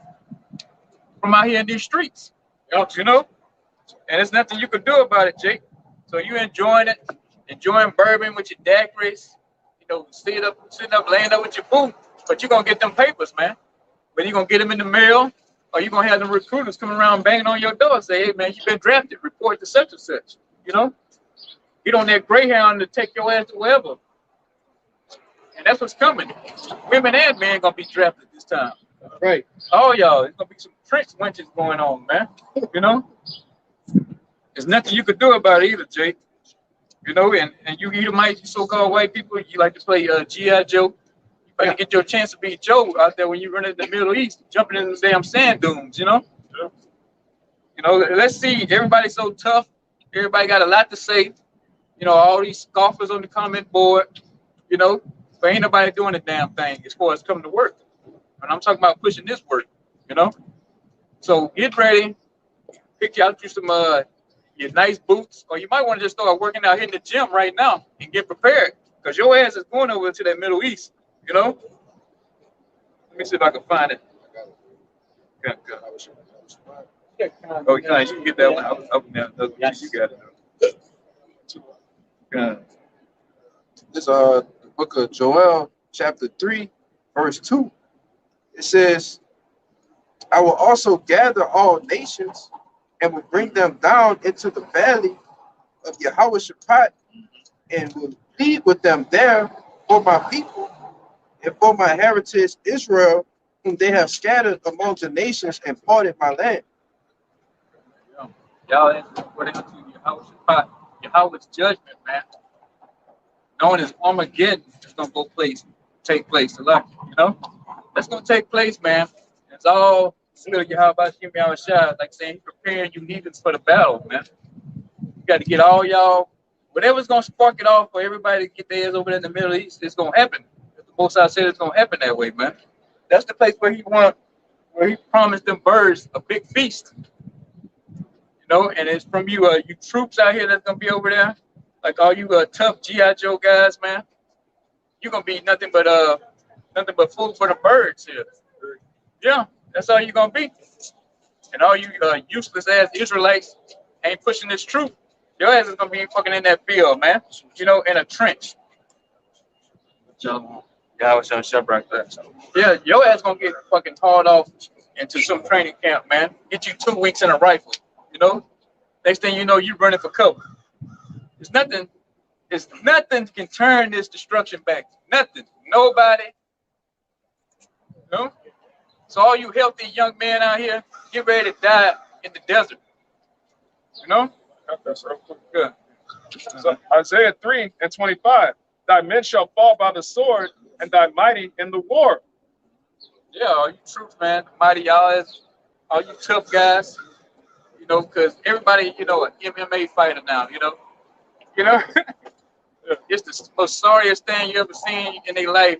Now all of a sudden they're a fighter, Ain't had one fight, Or you gang banging niggas. You like to pull drive-bys on your people and shoot it out with the Bloods and the Crips. Well, your ass about to shoot it out with goddamn, Ishmael, Elam, Moab, Ammon, Edom. The Eastern European Edomites ain't nothing like the Edomites over here. They still in that ancient spirit, man. Yeah, they goddamn Russian Edomites ain't playing shit. The Dolph Lundgren Edomites, man. Yeah. It's got to be clear as day, and it's already established. We have one of the biggest militaries based off of numbers of the women and the men and so on and so forth, and the other folks that's in there too. The other nations don't have that. But when it comes to strength and hardness, them other nations got us by a long shot, brother. Like that's what y'all was talking about, like how soft the military is and the women and so on and so forth, man. It's like that movie 300. Yeah. It's like, look, we brought more soldiers in. Like, no, hold up. What's your profession? Oh, you a gardener, you a blacksmith, you a school teacher, you this, you that. Spartans, what is your profession? Oh, yeah. I brought more soldiers to you. Man. So Russia coming with less troops, but they got more soldiers in America. Mighty men. Mighty men. Ancient blue nine. Men of valor. Mighty men of valor. Yeah. Having some women that they probably keep yoke out over there. Probably. Ain't gonna be no probably. Hey, when you have what? Hey, mass yoke. Diligent. Go on, brother. Mass yoke. You know what I'm saying? That ain't no ifs, ands, or buts. Hey, the elder, y'all gonna always go into it. You know what I'm saying? When they send them troops out, they gonna send them with that blue pill. You heard me? Yeah, they gonna with the blue chew. Niggas gonna be hyped up, you know, doped up, and ready to pump something, brother. Pop and pump. That's what they gonna be on. Pop and pump. Yeah. However you want to put it. They always name the mission Pop and Pump. Yeah, right. That's right. Yeah, and that's all gonna happen, man. You know. Right. Oh goodness, that's a good one though. Yeah. I got one real quick. I got some to back. Okay. All right, this is Isaiah 19:16. In that day shall Egypt be like unto women, and it shall be afraid and fear because of the shaking of the hand of Yahweh of hosts, which he shaketh over it. So yeah, the men here gonna be like women in that day, because you're gonna bitch up when you in World War III, man. All that war gonna go on. You hearing fucking missiles go over your head, bullets whizzing by your head, man. You're gonna be like women in that day, especially when your ass gets shot, you know, with a damn 223 or whatever they gonna have over there, you know, or getting your ass hit with a goddamn 20 millimeter round, you know. 50 cals. Yeah. Dicks. Yeah, right. One of them. Yeah. Shit gonna be this goddamn long, man. Yeah, you're gonna turn into a woman when you see them down draft papers, man. You're gonna say, oh man, I can't fight. And the Egypt's gonna say, no, you're gonna fight, man. You know, you're gonna get you're gonna get your ass in this van and you're gonna go down here and ship out tomorrow, you know? You know, because everybody's soft, you know, mama boys over here and shit, you know. Big Shirley, like Apostle. Yeah. Yeah, that big Shirley spirit. Yeah. I mean, you know, everybody, like them other countries, they normally have like generations in war, you know, being in the service or something, because a lot of them, you know, they were poor. And so military was a way to, you know, get paid pretty much, you know, a secure payment. But a lot of them they more manly because they over there, they got to farm the land and shit, you know, do their own houses and shit, or just live in hard times. That make you fucking hard. But over here, it's all just laid back, sitting in the AC all day, you know, liking fucking post all day, you know? Okay, you set it up like that. You set it up to what people eat reliable. Yeah, you go to the store, buy whatever you want to, eat all day and night, any time of the day you want. So you docile now. You done pump your water full of all kind of fluoride and all kind of estrogen. So you big and soft now, man. You know? Yeah. So when them papers come to your front step, niggas gonna pass out and faint, man. You know? Yeah. I was watching the video when the Ukraine and Russia thing had first jumped off. You had some Ukrainians, right? You had two brothers, man. They took turns hitting each other on the leg with sledgehammers just not to get drafted into the war. Come on, you know, you watching the video, the first one, boom, break his fucking leg, just snap. Now it's my turn, you know, like we not going to war. It was a Ukrainian guy. He did something. He shot himself or he injured his hand or some kind of way. I forget exactly how he did it. And they still sent his ass over there. You know? Yeah, he tried to cop out. Yeah, they said, well, you can use the other hand. You know? Oh, yeah, thirst fight. Yeah, right? Yeah, thirst. Yeah, so it's nothing, man. You people, you're going to fucking get it. I can't wait. Like, look, goofy ass Edomites around here having a good old time, smug face. Yeah. You you're gonna be running from troops in that day, man. And guess what? They sodomites too. They're gonna be popping the men over there. Oh yeah. You know, these the same Romans today. You know, whether they here or on the other side of earth. You know, and they about popping. Hey, Greeks to freaks. They still in that spirit, man. Yeah, right. Torment. Yeah, you got it. So torment men problem. Got a quick pre on that draft, man. This is Second Ezra chapter 16 and verse 33. It says, "The virgins shall mourn, having no bridegroom. The women shall mourn, having no husbands. Their daughters shall mourn, having no helpers. In the wars shall their bridegrooms be destroyed, and their husbands shall perish of famine." You want to say something? Okay. Hey, these women, the few that don't, go over and fight, cause Edom, he gonna draft y'all ass too, man. But y'all gonna mourn. Oh yeah. Yeah. And Yahweh Radazah, he take one of they big ass and send them to Yahweh Shabbat, man. That's where they need to go. You want to laugh at the prophets? Yeah, go laugh over there. Oh yeah.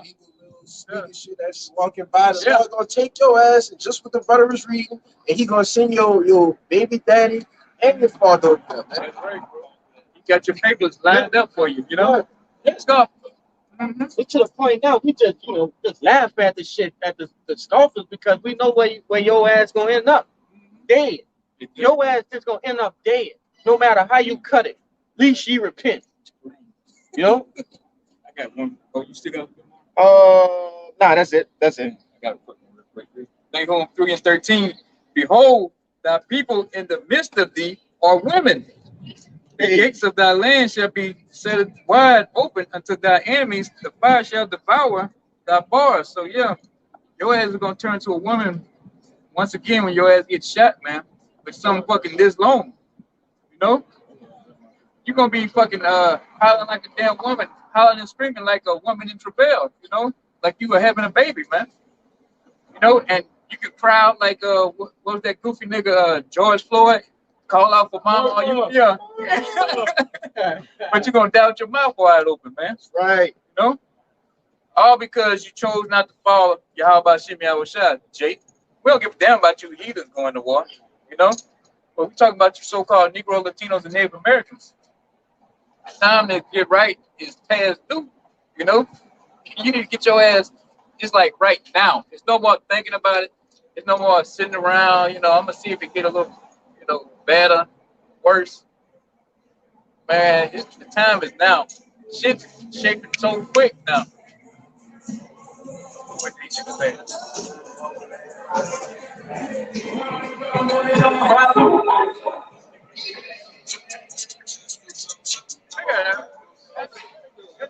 That's good, yeah.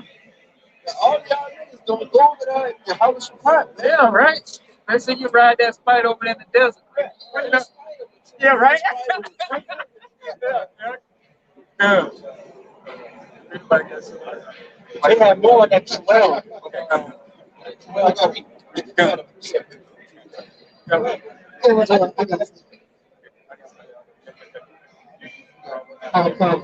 This Isaiah 13 and 6 is coming. It's Isaiah 13 and 6.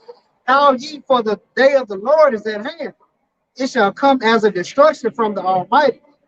Therefore shall all hands be faint, and every man's heart shall melt. And they shall be afraid. Pangs and sorrow shall take hold of them, and they shall be in pain as a woman that travaileth. They shall be amazed one at another, and their faces shall be as flames. Yeah, like you said, when that day comes, the Lord really show up and show out what he really got set up, gonna bitch up. Right, your heart get the beat. Yeah, Man, their heart gonna be beating so hard they'll be catching heart attacks. yeah, Literally. yeah. Literally, man. They're gonna put out that scream, man. Yeah. You know that scream when you scared as shit. Yeah, the fucking cougar run up on you. It come from within, like it come from your bowels almost. Yeah. It's an involuntary scream. You don't even want to scream, but it just come out. Yeah, you're like, oh shit. You see your dude you were in training with, all of a sudden you see his eggs explode into 1,000 pieces, you know? Yep. That's gonna bring some shit out of you, man. You know? You know? That movie was they were saving Yeah. Oh, yeah. Yeah, them fucking bullets was flying. The dude, he was standing there holding his gun, and the dude was next to him. And he raised up to make a couple shots, and his head just disappeared. Yeah. You know, and he was just standing there like, Mm-hmm. yeah, like he couldn't do nothing, man. At the time of that fight too, I think it was towards the end, towards that, like that last great battle, when they was getting ambushed and so on and so forth. But Ryan was sitting there rocking, crying, rocking back and forth, crying. Man, you know what time it is? So that was the last stand. Yeah, That was the last stand. Yeah, he broke down. Man, he said he broke down at that point. That's why I said, they shall be as, hold on, therefore shall the hands be faint, and every man's heart shall melt. His heart literally melted. It couldn't stand. Yeah. He couldn't hold his weapon. Yeah. He just sitting there, stunned. Yeah. You know? Be paralyzed with fear. They say, you know, what you because when you see them tanks on the battlefield, you see all whatever kind of weaponry come out because Esau gonna bring everything out, man. You know, That's the Most High gonna make him bring him shit we ain't never seen, man. never seen. Yeah, right. Robots, Yeah. dogs, and all that. Killer robots, everything, man. He emptying everything out, man. Lord emptying his armory. Yeah. Esau gonna empty his. Everything he got, everything he's been holding on to, we gonna use it. This is last chance. This is last chance, man. Can't save it. Last stand. Ain't saving nothing. Esau is in the Lord's armory. Yeah. And whatever armory, Yeah, that's an extension of the Lord's army. Whatever Esau got in his army. So if he gonna empty it, everything just gonna get empty, man. On all four. That's why World War. It's gonna be the last war on earth because it's gonna be a peace in the kingdom of heaven. It's not gonna be World War IV. Not gonna be any. Come on, There man. don't be no Israelite wars going on, you know, like the Syria war, the 6 Israelite wars and shit. It ain't gonna be none of that shit going on, you know. All that's gonna go away. Ain't gonna be no proxy wars going on. You know, it's gonna be we're gonna have a little uproar, a little something here and there, a little sport. Gotta stomp out the heathen once after that 1,000 years of slavery. You know, they're gonna get uppity. You know, That's a light day, bro. That's not even a yeah, yeah. That's what I'm saying. We're gonna have a little War take two sides to. a hiccup. Yeah, it's gonna be little hiccups. You know, here now. Yeah, yeah, right. That's a walk in the park right there. They had Chuck E. Cheese. Yeah.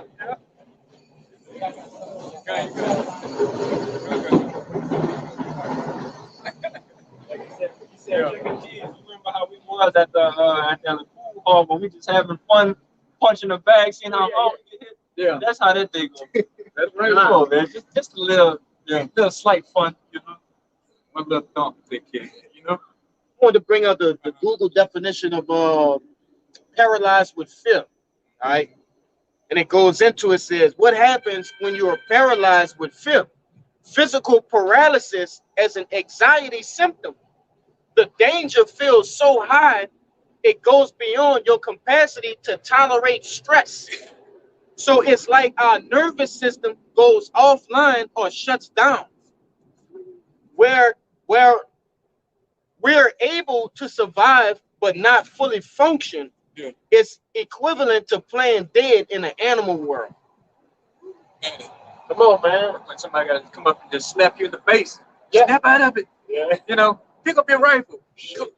Punch your ass that way, you know. Go that way, you know. All the time you're hearing shit, explosions and shit going off, flames in the background, and you just fucking sitting there fucking sand in your face. And this, you just see somebody fucking just yelling in your face, your ears ringing. Yeah, you can't even.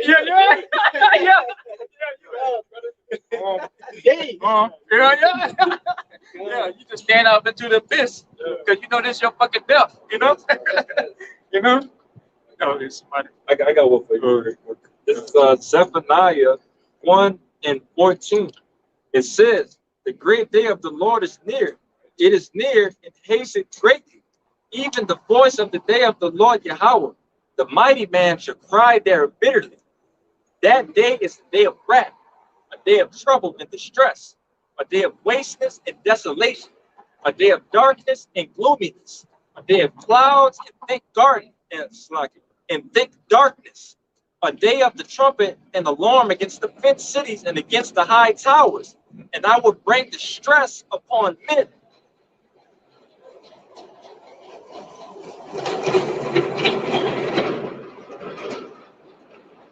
Verse 17, it says, and I will the cry bitterly. Start at the mighty man, I guess. The mighty man come. Okay, that's what I got for you. Yeah, these fucking troops. Y'all ain't gonna be so mighty in that day, man. Right, you know. Got fucking wall cities. They think they walls, but they ain't walls. They live in a delusion. America primarily. You got fucking Israel, man. You know, city of unwalled villages, man. Yeah. Keep on, brother. Come. I'll read 16 again. And the day of trumpet and alarm against the fenced cities and against the high towers. And I will bring distress upon men, that they shall walk like blind men, because they have sinned against the Lord Yahweh, and their blood shall be as poured out as dust, and their flesh as the dung. Neither their silver nor their gold shall be able to deliver them in the day of the Lord's wrath, but the whole land shall be devoured by fire of his jealousy. For he should make even a speedy riddance of all them that dwell in the land. Yeah, hey, you gonna cry like bitches in that day, man. Yeah, you know, and your money is not gonna be able to buy you out of this, man. Of the day of the Lord's judgment, man. Like I said, it's gonna be thick clouds, darkness. You know, that's from that nuclear destruction. You know, it's gonna blot out everything, the stars, the sun, everything, man. Everything is coming to an end to this place, you know, and that's setting the end in stone right there. The day of the Lord's judgment, man. When those nuclear ICBM missiles get shot off, that's it. Everything's been settled, man. Whoever took the sea hip, that's been settled. You know, and who didn't take it, that's been settled, man. So get ready for war, man. Prepare for war. That's the spirit right now, you know. That's the season, I should say. You know, that's the season right now. War. Yeah, like Ecclesiastes 3. It's a time for peace and a time for war. We're not in a time of peace no more. It's Jeremiah chapter 51, verse 30. It says, the mighty men of Babylon have forborne to fight, and they're afraid. They have remained in their holes. Their might have failed. They became as women. They have burned their dwelling places. Her bars are broken. Yes. Oh, men of Babylon, man. And you fucking Edomites, you know? Or matter of fact, it's gonna be our people involved in it too. So you can't just say Edomites, man. Mighty man, you troops here in Babylon. It's our people, man. You give a nigga a uniform, man, and you think he's a so-called white man, you know? So you got to suffer the fate of the so-called white man. Your ass get drafted. Or the ones that's already in the service, your ass got to go wherever they give you your orders, man. You got to ship out. Hey, I even got one now. My own son. He's in the military, you know. Whatever they give you, all I can say, may the Most High be with you, you know. Maybe it'll keep you from destruction. Maybe not. Only time will tell.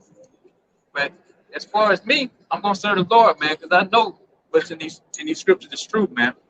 It said the mighty man gonna cry like bitches, you know. They're gonna travail, you know, like a woman in travail.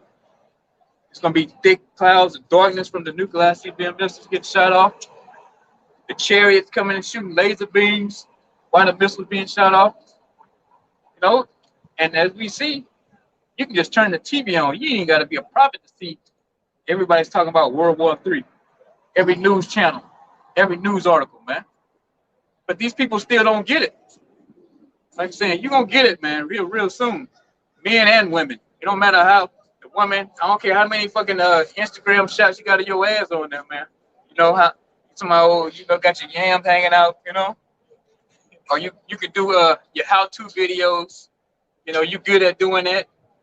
You know, everybody got a practical joke video now on YouTube, man. All that's gonna mean nothing. You ain't gonna be able to buy your way out of this. Your silver, your gold, or you know, my uncle such and such. It ain't gonna matter in that day, man. You getting your ass shipped out of here, man. Yeah, so you can take, you know, your tray headset with you, man. You know, you know, because you gonna need them in that day. You know, you're gonna need something to soothe them tears, man. That's gonna be a nice, that's gonna be a long flight crying, man. Once you get your ass touched down over there, man. First thing gonna tell you, report to whatever. You could clear it up. Yeah. Because I know you know the details. You know. Pretty much gonna go there. You report. Fucking go to the fucking the one you take we call it barrack. You go to your tent or whatever, some shit like that. You go out in groups and so on and so forth. But it's pretty gonna be with the quickness.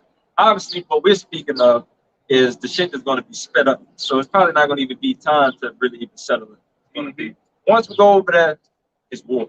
Yeah, like straight into it. There ain't no. You keep going off, and they're gonna take Sirens don't go off. yeah. They typically do rotation. Yeah, rotations is like the biggest thing of it. But like I said, at that time, it's gonna be all hands on deck. Like that. We need everybody out there. There's gonna be so many people dying, right? You gotta refill these bodies, man. Like the Russians call it the meat grinder. Because bodies is dropping as soon as they get dropped off. They say they come pick them up tomorrow. They're dead.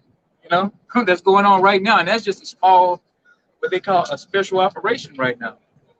Just imagine World War III, thousands upon thousands just being barbecued right before your eyes. You know, getting your head blown off, seeing somebody's head roll down the trench. You know, and you got to step over it, or you got to lay on top of that dead body and aim your rifle. You people ain't ready for that. You done seen all the Saving Private Ryan, all the so-called American movies where they boost up America's. What's the other? You seen Platoon? That's an oldie right there. You know. The president. Yeah. You done seen all the war movies, all the propaganda movies. That got you psyched up. But let's see how you handle that, man. When you get ready, go over there for real. You know. This thing be Rambo. Right? Yeah. Then watch Rambo and just now you think you're a veteran of the special forces. You think you're Green Beret and shit. They call it doing it. No training. They ain't got no training. Jake ready for the world now. Never had firearms. Yeah. Never, been in an actual shootout, trading shots with another man. You know what I'm saying? Never smelled gunpowder, blood.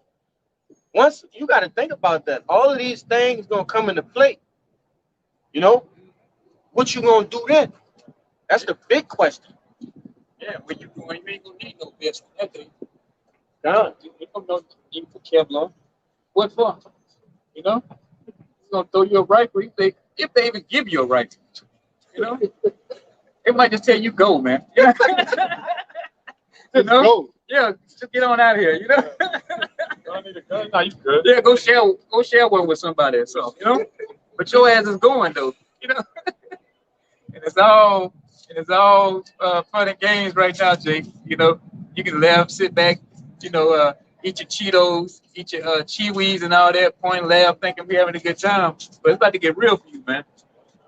This is another reason it's not going to matter whether or not you have the best. It's Isaiah 9, verse 5, where every battle of the warrior is with confused noise and garments rolled in blood. But this shall be with burning and fuel of fire. Yeah, because back then, you know, used to be loud noise, roaring, swords clanking and shit, going this and that, you know, in the third, you know. But with this one, hey, it's gonna be a nuclear ICBM missile, man. It's gonna fucking vaporize you, man. You're gonna be done for. You know, so it don't matter what kind of armor you got, no matter if you're in a tank with how many layers of armor on it, with your Humvee, with you know what kind of armor you got on it. You're just gonna be crisp, man. You know, and you're just gonna be an ornament right there until you come clean that mess up. You know, for you might that make it. you know, or whoever heathen, which your ass is getting slavery. You're going to have to come clean up all that shit in the desert, you know? Because all that's going to be just a damn junkyard, pretty much. Yeah. Whatever's left over. Scripture after scripture tells you the land is going to be desolate, desolation, desolate, desolation. Mm-hmm. All right. One of them missiles go off, you're just going to be turned into a damn ash idol. You're going to turn it just ashes, man. So whatever's left over all the world, you people have to clean that shit up, man. You know, but for the ones that do get it, it's gonna be nothing now. And that's gonna be the Most High's judgment upon the wicked, man. Whether it's Edom or our people, you know, or the other Gentiles, you know. Just the rest of that Joel 3. Jump down to verse 9. It says, proclaim ye this among the Gentiles. Prepare war. Wake up the mighty men. Let all the men of war draw near. Let them come up. Beat your plowshares into swords and your pruning hooks into spears. Yeah, so you heathens, man, prepare for war. Gentiles, man, get ready. You know, that's why they're running these exercises and these drills. They're preparing for war. I saw an article today where they was talking about some Filipinos down there in Taiwan. They said they get emails and saying they tell them they need to come back home to the Philippines. So they looking like this Taiwan thing to go, you know. So wake up these mighty men, these troops, get ready. You know, you spent all 10, 15 years training, exercises, reading, going to little meetings and shit, doing their little clips, little slides and shit, you know. Get ready. Because you're getting ready to put all that training to action, man. You know, because America ain't never been in a real war. American soil. Yeah. You ain't never been in a real war or want a war, man. You just get in the shit and don't finish it, man. You know, you try to make it work things out. You never ran a real war. Yeah, because that's why them the U boys over there, that's why they get their asses handed to it. How you gonna get a country that ain't known for winning wars to advise you on how to win a war against Russia? You know? Like Vietnam. Yeah, right? Yeah. Oh, the damn what was that nigga name? Osama bin Laden, them? The pajama boys over there, you know? They even over time pretty much destroyed the military, man. You know? Afghanistan. Yeah. Mhm. They left Afghanistan. They took back over the land in a week. Like our military was over there for 10 years. Yeah. And they took it right back after a week, man. Yeah. And then if you go back to that, say turn your plowshares into pruning hooks. Kind of, yep. Yeah. Let me get some of that real quick. Hey, these people, these countries, man, they was all about that agriculture, man. That's right. You know, exporting grains or whatever, beans, wheat, whatever the case may be, man. But they say the hell with all that. They want some weapons now. You know, they said they want to be they want to stand up against this bully on Esau Edom, man, America. You know, so they like we need some goddamn weapons. These damn these bales of hay ain't helping us no more. You know. The chips and Yeah, right. Yeah. they stopped using that metal for these other things. Mm-hmm. Start using that metal for weapons. Exactly. You know, Yeah. bullets and Yeah. They wanna get their hands in on this too, man. So they turning all they money turned into getting weapons, buying missiles here and there, you know, buying guns, fighter jets, you know. got some more. It says, let the weak say I am strong. Assemble yourselves and come, all ye heathen, and gather yourselves together round about. Thither cause thy mighty ones to come down, O Lord. You say I'm strong, pretty much. We're paraphrasing, man. That's what these nations are saying. You know, say, hey, you got shit, we got shit too, man. You know, you got nukes, we got nukes. You know, you got a military standing army, we got one too. You know, so they saying they strong right now. They're ready to lock on, especially China. They thinking they the strongest of the heathens right now, man. Motherfucker. Yeah. Yeah, right. I think they next. Bought you like stickmen Yeah. and shit. Yeah. And you got Russia talking big shit. You know, oh, we're gonna do this. You know, oh, we'll nuke you this and nuke you that, man. So everybody's saying they strong now. Nobody's scared of America. You know, like they didn't have their time of raping and pillaging and putting fear into people. But that time has changed. You know, it's all about, hey, you just can't come in here and run us over like you used to, man. You know, and then it said to call down the mighty ones. It's talking about the angels, man. You know, that's what has called down these angels. You know, because they're gonna get it on too, man. The scripture say, Michael gonna come down, man. Good. You know, Michael gonna come down, brother. Good. Got a little more. Good. It says, verse 12, let the heathen be wakened and come up to the valley of Yehoshaphat, for there will I sit to judge all the heathen round about. Put ye in the sickle, for the harvest is ripe. Come, get you down, for the press is full, the fats overflow, and the wickedness is great. Multitudes, multitudes in the valley of decisions, for the day of the Lord is near in the valley of decisions. Oh, take place, man. That valley of Jehoshaphat, man. I'm gonna get Jehoshaphat. You know? Valley of decisions. Yeah. The decision been made to let Esau eat them out, man. You know?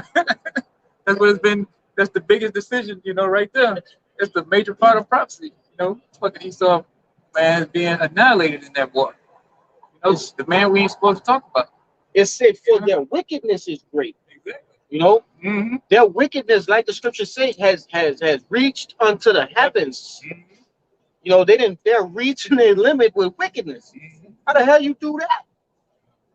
This devil done found the way to do it though. You know? Oh yeah. That is his way.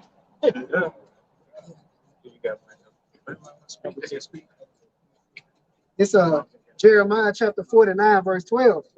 For thus saith the Lord, behold, they whose judgment was not to drink of the cup have assuredly drunken. And art thou he that altogether go unpunished? Thou shalt not go unpunished, but thou shalt surely drink of it. For I have sworn by myself, saith the Lord, that Basra shall become a desolation, a reproach, a waste, and a curse, and all the cities thereof shall be perpetual waste. Chief city, Basra, man, of America. Like the brother saying that wine press is full of it. Bring out in Joel, man. You know, back to going the blood being on your house shop, you know, because you know, you used to stomp the grapes back in the day, you know, and it used to get all the grape shit from the juice on the garment or the clothes, the robe, whatever you wore in that day, you know, and that's similar to what he gonna be drenched in blood coming back to kill. You know, ain't coming back for hugging, you know. Hey, excuse me, hey Jake, man, you know you from this tribe, this and that. No, he ain't coming back to break down this damn chart no more, man. You know, that's what we doing it for right now. He ain't coming back to talk.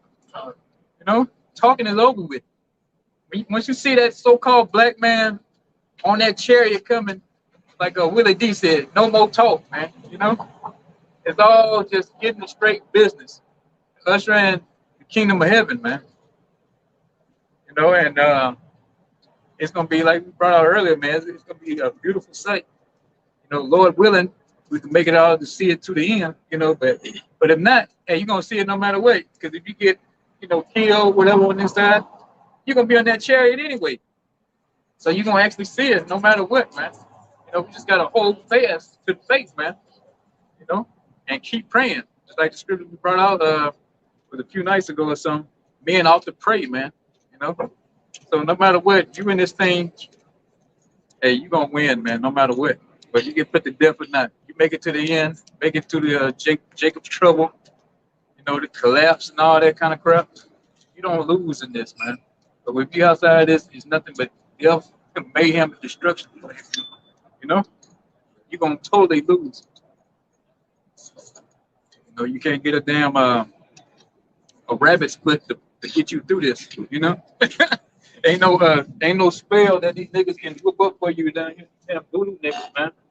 Or you get you a witch down here to say a spell for you or give you some kind of potion to get you out of the destruction that's coming.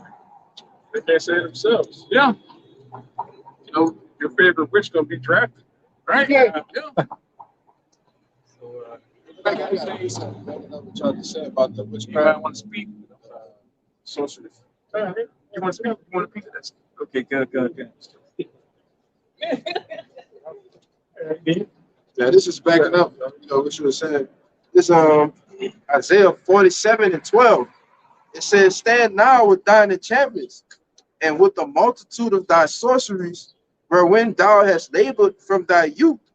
If so be thou shalt be able to profit, if so be thou mayest prevail.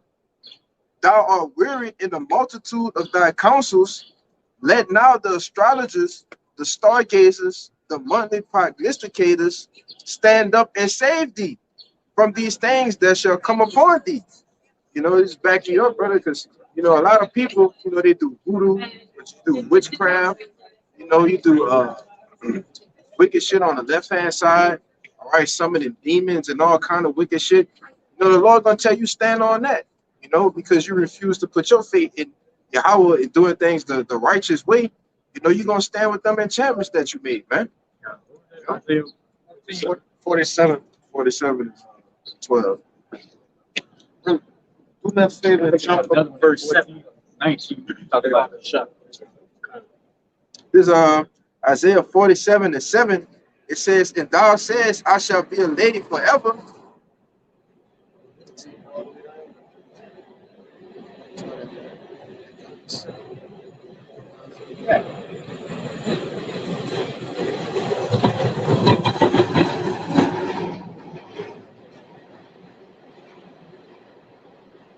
This is the book of Isaiah, chapter 47, verse 1. It says, "Come down and sit in the dust, O virgin daughter of Babylon." Hold on. It said, "Oh, virgin daughter of Babylon." Like the brother Amawar was saying earlier, this place, America, Babylon the Great, all right, that virgin daughter has never seen, her cherry never been popped. All right, she's never seen a real war, all right, on the shores of America, all right, on American soil. She's never been blessed with that blood, all right, of war. Keep going. It says, "Sit on the ground, there is no throne, O daughter of the Chaldeans, for thou shalt no more be called tender and delicate." That's right. Hey, and what's going on now? This place is being brought low. Right? It's becoming the worst place on the face of the planet Earth, man. Right? Everybody is turning their face from this place. Okay? Nobody has nothing good to say about America anymore. Keep going. Chapter 7.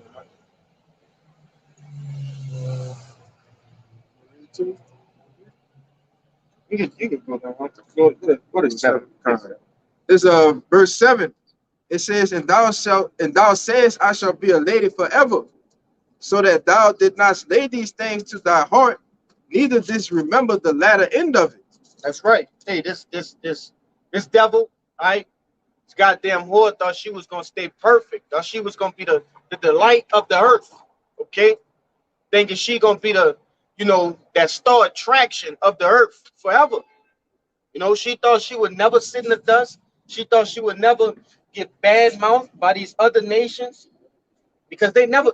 Hey, prior to these, these prophecies popping off, nobody never said anything against America, and people really clung to it and used that to, they never came against her with such rigor, Even like with the nuclear threats, you got Putin threatening to push the button on you.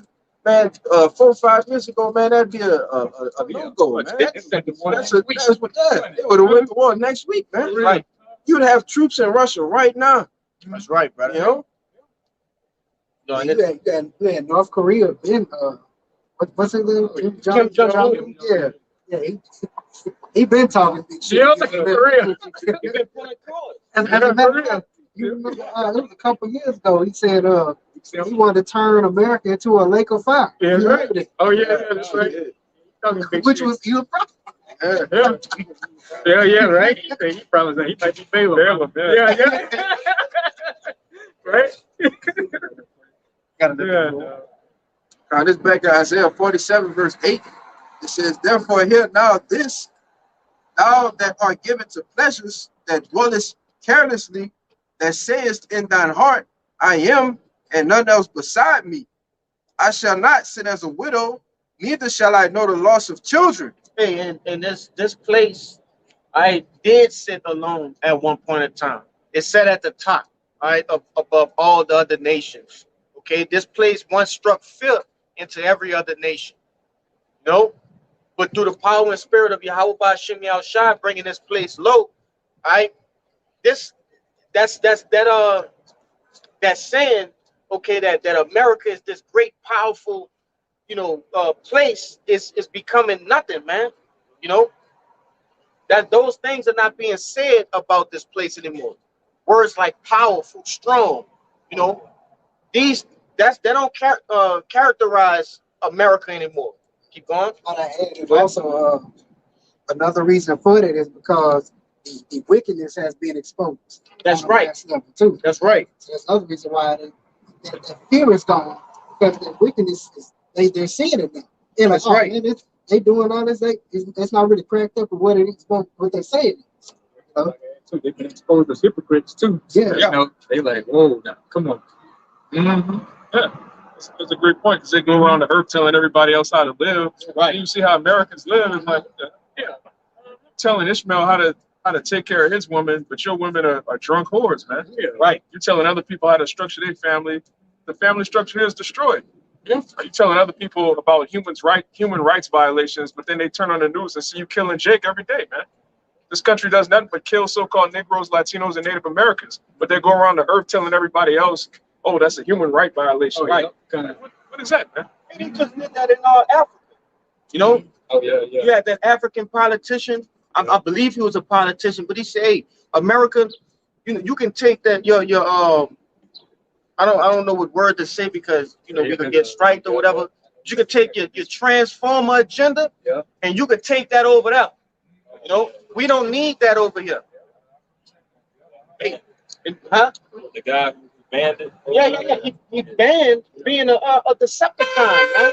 Yeah, because like I had to What? what you're saying, because Joe Biden had went over there to Ishmael and them, but he wasn't pushing them, telling them, hey, you need to accept the transformers and stuff. Right. So they said, so then you bring your ass over here to Africa.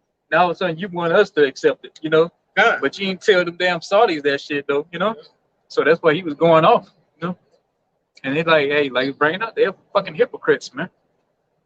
Hey, in Isaiah, in the same chapter, when you jump to verse 3, it explains, all right, their nakedness has been discovered. The skirt has been lifted up on this place. Right. The motives. You got that? You want to hit it real quick? Real quick. It's the book of Obadiah, chapter 1, verse 6. How were the things of Esau searched out? How were his hidden things sought up? To the prophets, man. That's right. His hidden things. His skirt has been lifted. And really, all of the stuff we're talking about, this leader saying this, that leader saying that, ultimately goes back to the prophets of the Lord. That's right. Because this thing all exploded starting the late 60s when our elders came on the scene. And then when YouTube, the apostles came on, that was just an explosion of righteousness and a rapid downfall of this place. All right. You had the 2008 collapse. All right. So the more this word goes out, the closer we get to getting out of here. Which is why we're so fervent about pushing the end of Babylon, the end of Esau, so we can get the kingdom. Come. I keep going to that. This back in Isaiah 47, verse 9, it says, but these two things shall come to thee in a moment, in one day, the loss of children and widowhood. And what is that day? Yahweh Shabbat, man. Hey, the day of the Lord. Okay, they're gonna the armies, these different armies, are gonna be brought to Yahweh Shabbat. Okay, go ahead. It says, they shall come upon thee in their perfection for the multitude of thy sorceries and for the great abundance of thine enchantments. So it said,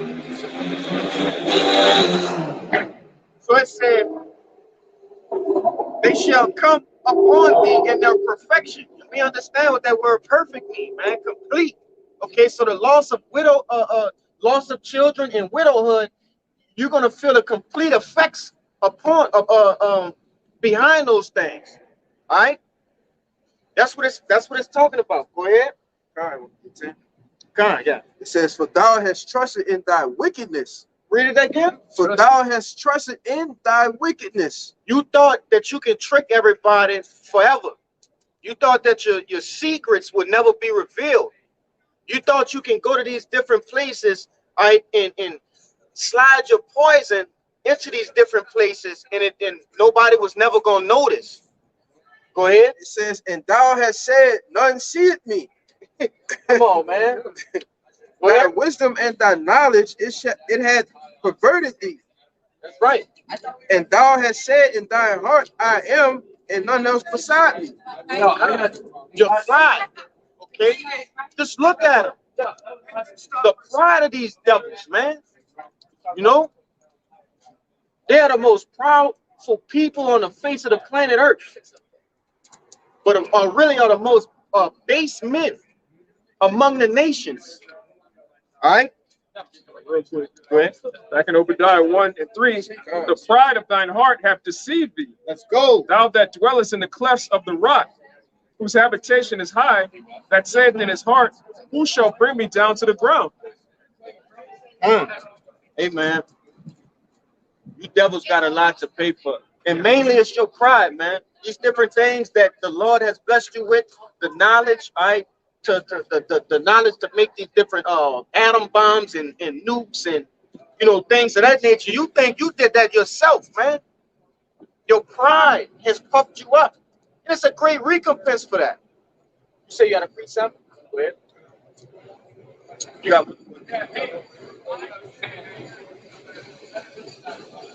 you'll get the better.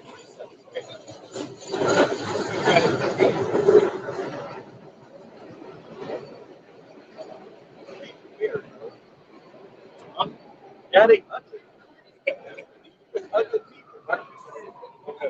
but now This is Revelations 18 and 7. It says, how much she hath glorified herself and lived deliciously. So much torment and sorrow give her. For she,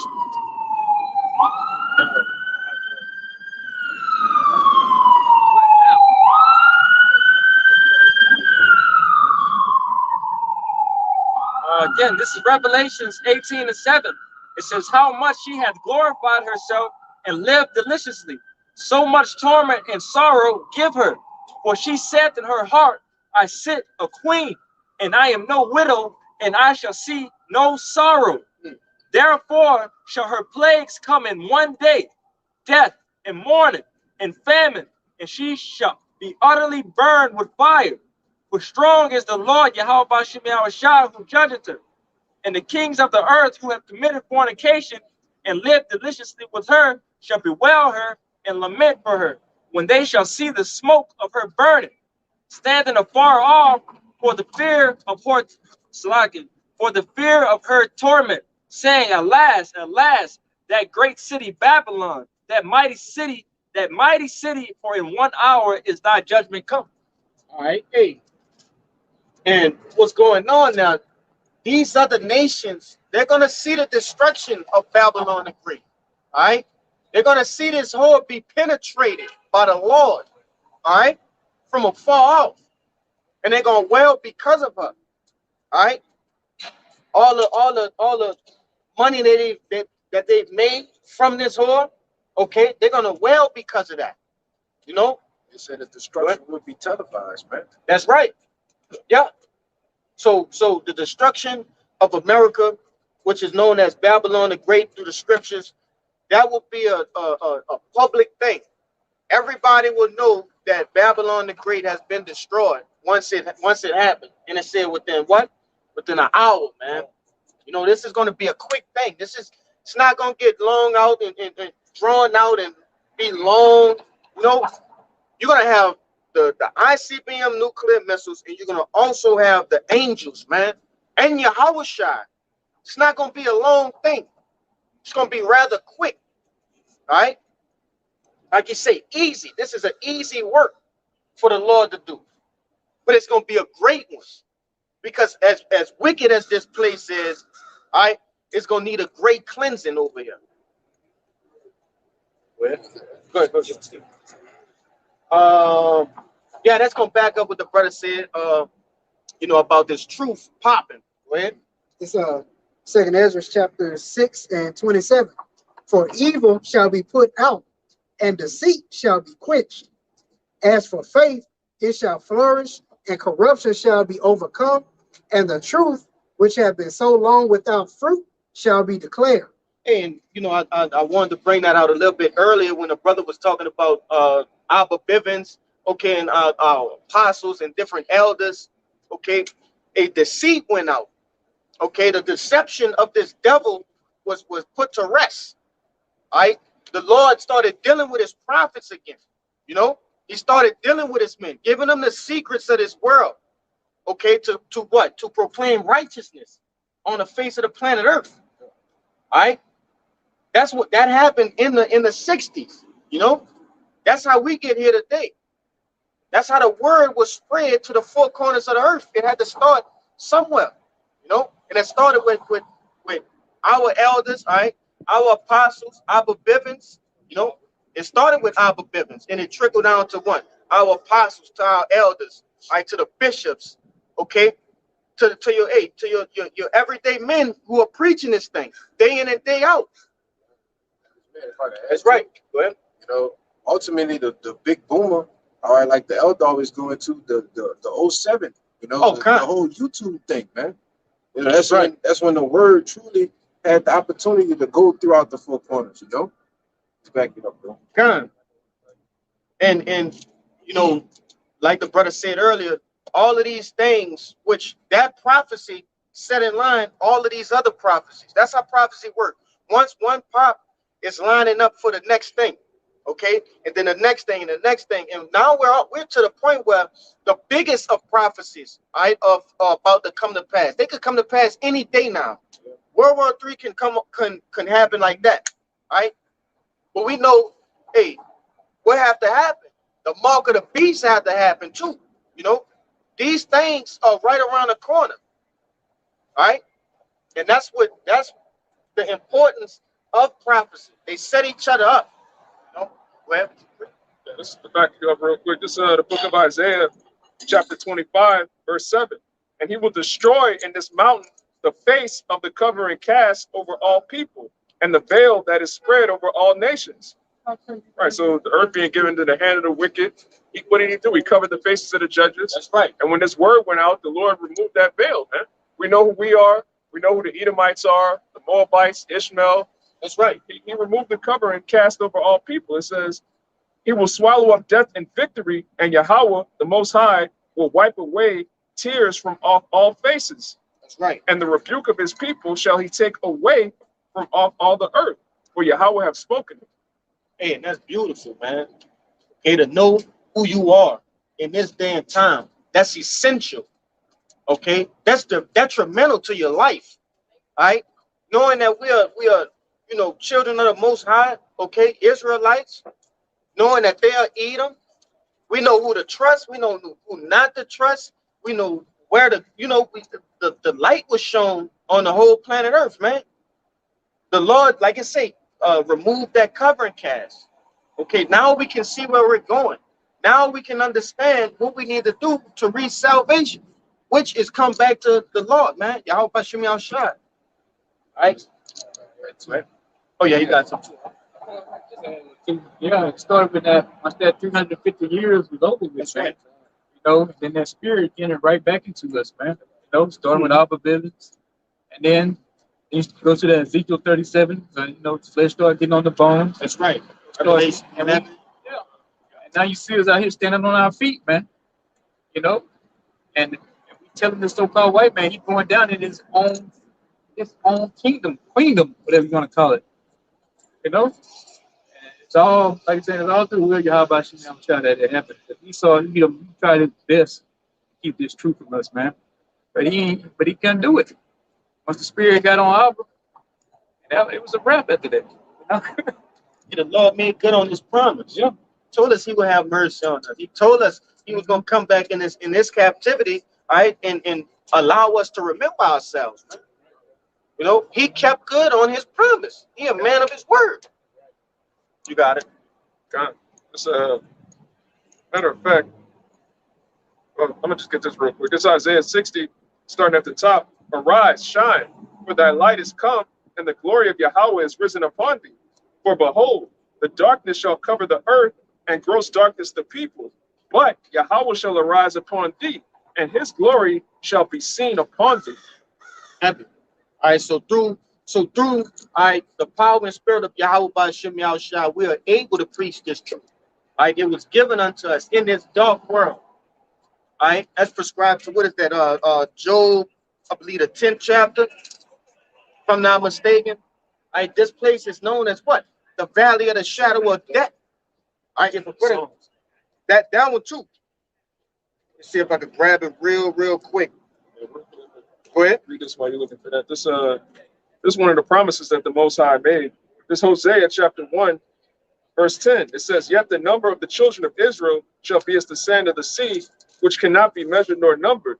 And it shall come to pass that in the place where it was said unto them, Ye are not my people, there it shall be said unto them, Ye are the sons of the living power." That's right. There. What it said, the last part? It says, the place where it was said unto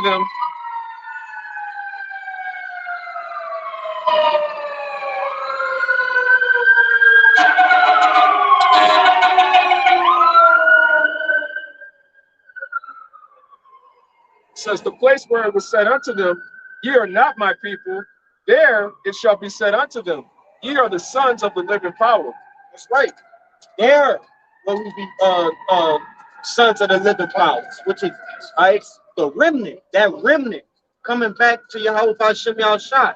Right? The Lord gave us the spirit to even come back to him, you know. And what it said, in a place where we will be called what? In the not his people. Not my people. Yeah. Not his people. And this is that place. All right. For a long time, we couldn't be called the Israelites, the Hebrew Israelites, man. Yeah. We was just niggas. Yeah. Sticks. Nice. Yeah. Yeah. Black slaves. Negroes. Tontos. You know? Yeah. Colored. Yeah. Yeah. That's right, brother. But now, like that was a prophecy, man. Now we're being called his people, his children, man. You know? Look what it says next. Verse 11. Then shall the children of Judah and the children of Israel be gathered together and appoint themselves one head, and they shall come out of the land. That's right. Proving that the northern kingdom is in Babylon, all right? Not That's Africa. right. Are you pro-black, only niggas, man? All right, the prophecies say Judah and Israel were pressed together. We're going to come out of the land together. Yeah. We all 12 tribes in Babylon. All 12 tribes are going to be delivered out of Babylon, man. Now, he got it right here. Go ahead and grab it. God, this Jeremiah 50 and 33. It says, "Thus said Yahweh, the children of Israel and the children of Judah were oppressed together." And the children of Judah, of Israel, Slakia. You know, they're both were oppressed together. Go ahead. And all that took them captives, Salakia, held them fast and refused to let them go. That's right. So hey, if it was possible, this devil wouldn't let us go, man. You know, if it was possible. And that will result in the Lord not making good on his promise. Right? And as the scripture said, the Lord is a man that he shall not lie. Okay? But this that precept I was talking about in Job, this Job 10 and 22, it says, "A land of darkness as darkness itself, and of the shadow of death, without any order, where light is as darkness." Okay, and reading that should give you an overview of how special this truth is, man.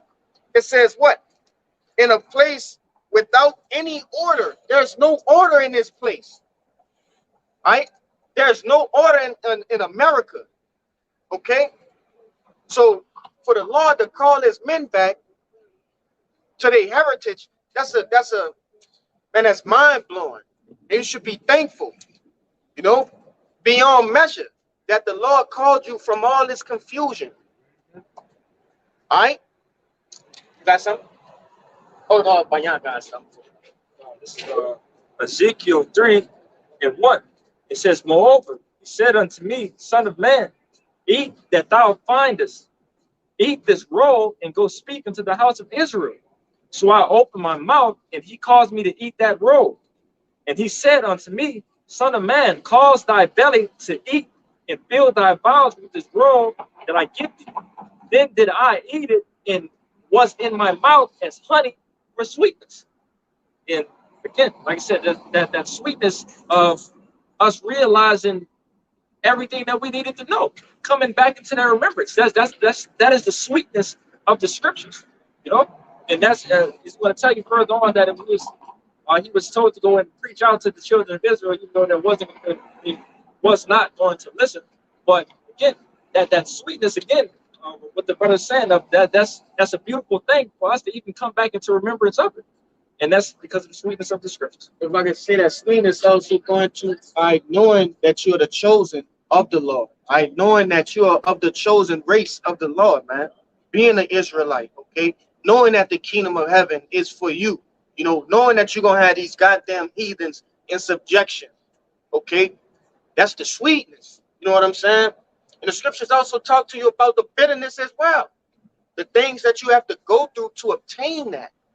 You know, those things. It seems good to be an Israelite right now. With the things to come, persecution, being beheaded, all of these things. That's the bitterness that come with it as well.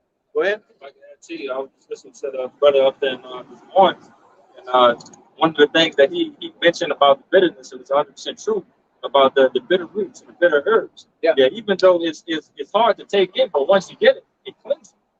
It cleanses your body out, man. But at the end of the day, understanding that bitterness that's also going to come at the end of the day is for the better. Even though it's not too good, it's for the better. It's necessary. It's necessary. Go ahead. Real quick, just to back up what you were saying about Job and how this place is so dark, but we have this light. This is 2 Peter chapter 1, verse 19. We have also a more sure word of prophecy, whereunto ye do well that ye take heed, as unto a light that shineth in a dark place, until the day dawn and the day star arise in your hearts. Amen. This truth is the only light in this dark ass place, in this wicked ass confusing place, man. This truth is a more sure word of prophecy. So this word that we're preaching in this book is sure. Okay, that's the one thing that you can be for sure about. Nothing else out here you can put your bottom dollar on. All right, nothing else. This is what you can place all bets on, man. The scriptures, these prophecies coming to pass. All right, Yahweh shall return. Okay, these are the things that we base our faith off, man. We look forward to these things, you know. What other so-called religion tells you the truth of this? Tells you about the world wars that's coming about, the world wars that happened in the past, and again the charagma that's going to come into place, and just the downfall of Babylon, man. Everything is fairy tales and lollygag, man. Nothing fucking bullshit. What other philosophy or religion on earth tells you who you are? Yeah. This your nationality. This your enemy's nationality. Every religion deals with what? Black, white, this country, that country, just a bunch of made-up corporations. This is the only truth that tells you your actual lineage, your heritage, your forefathers. There's nothing else that even tells you who you are. Islam don't tell you who you are. Christianity, democracy, all of that's nonsense, man. Who are my forefathers? What land am I allotted to inherit, man? I'll tell you about the Pegasus and a moon. Muhammad cutting the moon in half. Niggas are gonna die, man. Islam is for felons and heathen. Yeah. All right, it's not for any man in his right mind. Yeah, jailhouse doctrine. Yeah. And like you said, they don't even accept Jacob. Yeah. They don't accept Jacob. It's the Muslims of the Ishmaelites and so on and so forth that do that. Yeah. But even Jake is looked down as being a Muslim to them. It's a status level. Yeah, you still got slaves, man. They got Jake in slavery right now in 2023, man. Real hardcore slavery. Yeah. Brother not bullshitting about that. Right now. Oh yeah. Shit. Yeah. I've seen the video. Oh yeah. Did you read? This is John 3:19, and this is the condemnation that the light is coming to the world, and men love darkness rather than light because their deeds were evil. Say it again. John 3:19, and this is the condemnation that light is coming to the world, and men love darkness rather than light because their deeds were evil. That's right. And why would that be? Why would you let a dog if you wicked? Because you can do wickedness without being discovered. All right? Through the cover of darkness. That's why Edom like to do his dirt at night. He passes different fields at night. Right? He sieges these different places at night. He's a coward. Right? Really, evildoers are cowards. Every evil, I don't care what kind of wickedness it is, you do it. You're a coward. All right? You can't face truth. You know, truth is bold. It's up front. It's not hidden. All right? The scriptures say the righteous are as bold as a lion. That's right. So if you're not bold, you're not righteous, man. That's right. You creeping around with all kind of clandestine act. Yeah. These devils can't even rule openly. They can't come out and say, "Look, I'm the Rothschilds. I run this shit." They got to sneak and have hidden councils, Right. like doing a little treat behind the Front men and shit. Yeah. They gotta get the puppet politics. leaders. Yeah. Gotta get the politicians. So like that. Yeah, I'm gonna have this guy be the face of the shit. Yeah. But I'm behind the scenes calling the shots, so that when he get assassinated, I just shake my hands. Yeah. Everybody hates Joe Biden. A lot of people hate Trump. They hate these people that have no power because they're the face of leadership in Babylon. But the actual king of Babylon is a coward. He's in a hotel room somewhere with a little boy. Just being a complete demon and a freak, right? Yeah. The actual rulers of this earth, they could just walk down the street right now. You would have no idea who they are, because in the kingdom of heaven, man, we're not gonna rule secretly. You're gonna know exactly who your rulers are. Yeah. Everything that happens in your domain, they're gonna know. Okay, that's King, that's Malak. That's Malak Kalaya, that's Malak Smaki. We're gonna rule openly, man. Right. It's gonna be a transparent government. All right. We're not gonna have any backdoor deals. Yeah. All right, we're gonna give you a contract, but then we're gonna have in the fine print. Nah, man, we're gonna tell you what it is up front. You're gonna deal with it. You're gonna like it, or else. Our law is gonna be straight up. Yeah, it's gonna be out for everybody to see. Yeah, it ain't gonna be, we amended this law, but didn't tell the people. Yeah. Which we're not gonna amend nothing, but just saying, we're not gonna have make a law. Bible, Jesus, Amen. Yeah. All praise to God. Yeah. Thank you. God bless all of y'all. Yeah. All our law is gonna be out front, man. You can go actually just walk up and go read it. You can put your finger on it. You don't have to read it. Yeah, exactly. You're gonna have to teach your children. It's scripture. You got They're straightforward. It's no for real. fine print. It's no C Article 3, subsection B, C. All this shit. Thou shalt not kill. Thou shalt not commit adultery. It ain't got no stipulations. Nah. This is it, bro. You can commit adultery under this certain fine print. It's complicated. No, it's not gonna be gray area in the kingdom, man. An entanglement. Yeah, there's an entanglement.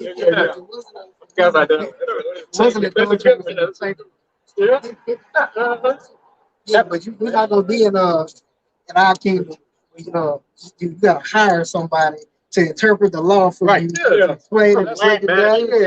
That's madness. This is 1 John 5:3. But this is the love of the Most High, that we keep His commandments, and His commandments are not grievous. Yeah, they're not grievous. It's straight to the point. Easy to do. As we understand that this flesh, even Apostle Paul talked about it. The things that I want to do, I don't do them. And the things that I don't want to do, I do them. So we understand that the flesh is what, makes us go off, or at least tempts us to go off in certain times, right? But these things are not hard. The scriptures are not hard. There's another scripture, but brother can find it for me. You say the law is perfect. All right? It's in, Psalms 7. Psalm 7. Psalm 7. Could be Proverbs 7. No, I think it's Psalms. But like I say, the spirit is willing, but the flesh is weak. And like I said, being quickly. On Psalm 19, huh? Psalm 19.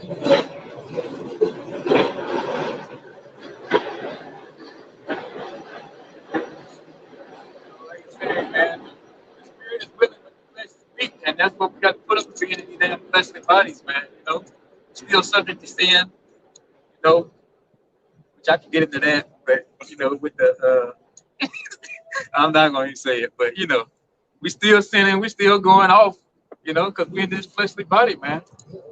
You know, and it's just cut and dry. It ain't no way of getting around it. You can't come up with something and try to prove otherwise, man.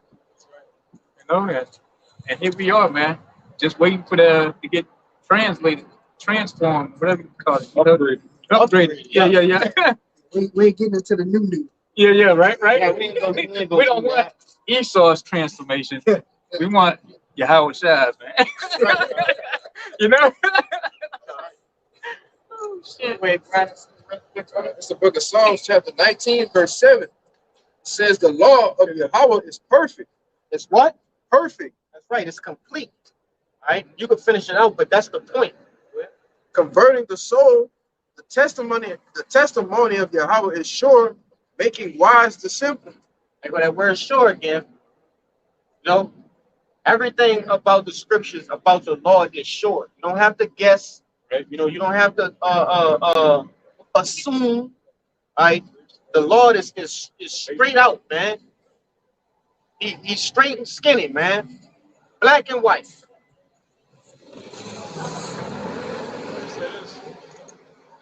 It's quiet, huh? Yeah, it's quiet. Yeah, it's you say the Most High's law is perfect. You don't need amendments if something's perfect. Man. Yeah. The fact that the so-called white man's law needs to be constantly added and updated lets you know that it's flawed. It's completely ridiculous, man. You write a law, you got to write another law on top of that one, another top. Then you got case law. You got this situation set a precedent. So now we got to redo this law. This happened, so now we got to redo that law.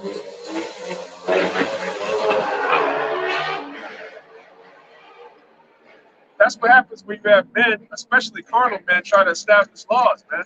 It's all based on the flesh. It's based on what you want to do. The commandments of the Most High are how to govern the earth in righteousness. It's what the Lord wants. Not just govern a continent, but govern the earth. That was powerful what you said, brother. This was given to pretty much govern the whole earth. All right? Pretty much. This this not no small time thing we're a part of, man. It's big. You're looking at the future world leaders, man.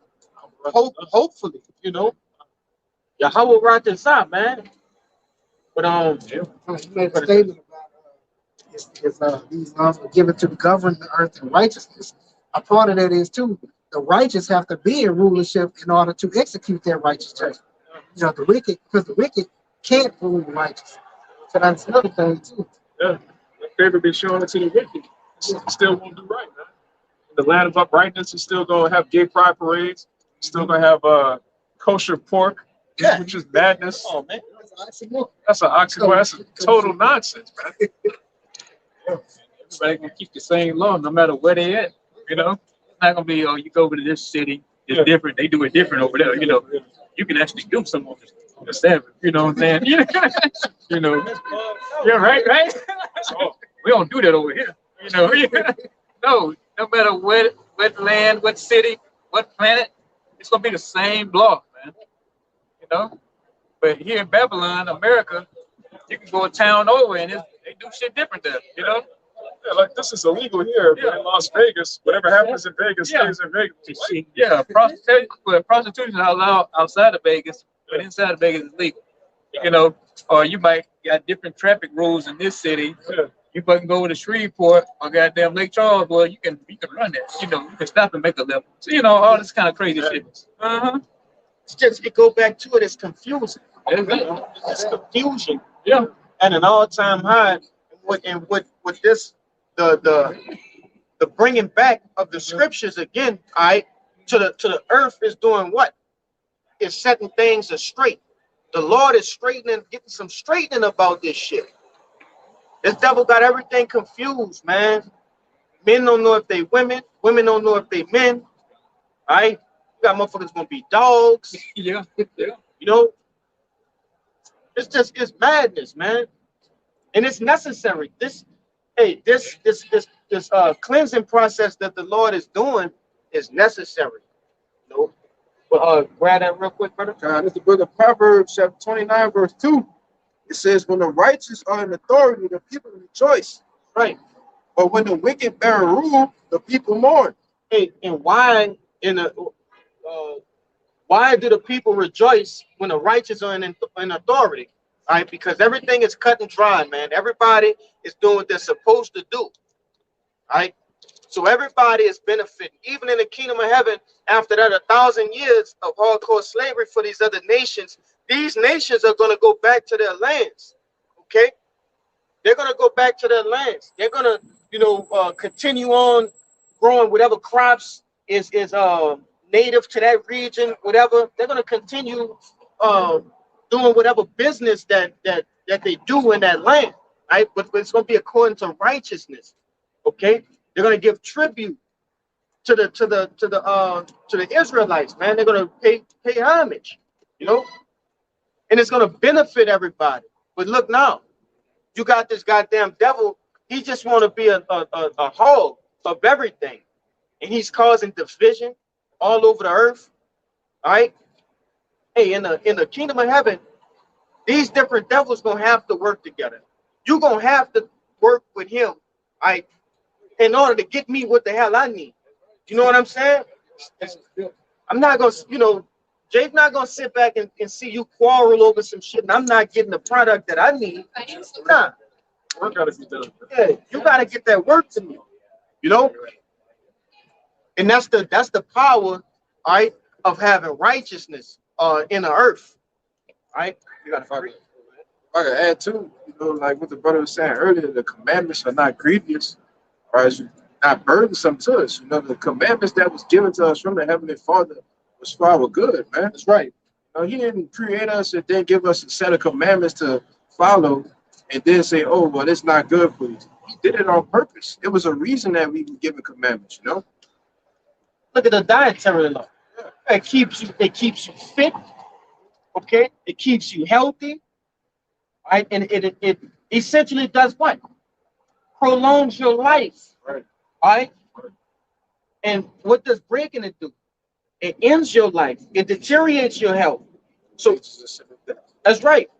Hey, and we can go through the list of all the command, really, everything that the Lord written about, that we should do. It benefits us in some sort of way, man, and some more than others. Real quick. Go ahead. Real quick. This Baruch chapter 4, verse 1. This is the book of the commandments of the Most High and the law that endureth forever. All they that keep it shall come to life. But such as leave it shall die. And that's simple and plain, man. And why do they abide forever? Because they're in truth. Ain't no, like the brother brought out, ain't no change in this and that. You know what I'm saying? Ain't no going back and rewriting. Nah, these are the same commandments that was given to Moses, man. All right? Really, when you think about it, given from the beginning of time, these are the same things that the Lord. Come. These are the same things that the Lord, spoke to his people since the beginning. You got it, brother.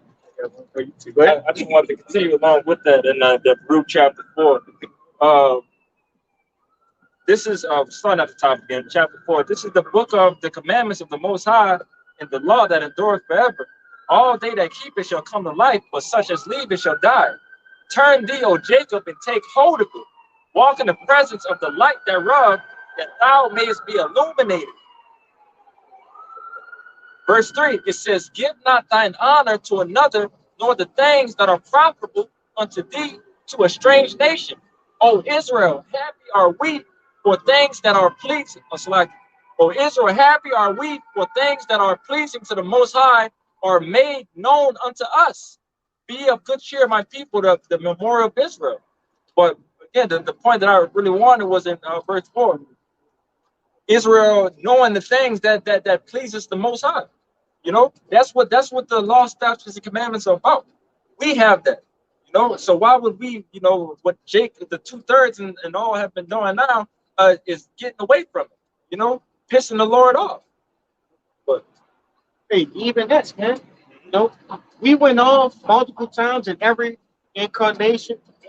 But the glorious part about it is, I'm gonna grab that Baruch 2 from you right after I make this statement. The glorious part about it is that the Lord had mercy on us and called us back, so we can, you know, do right from the time we heard it for the duration of how long we gonna be here, man.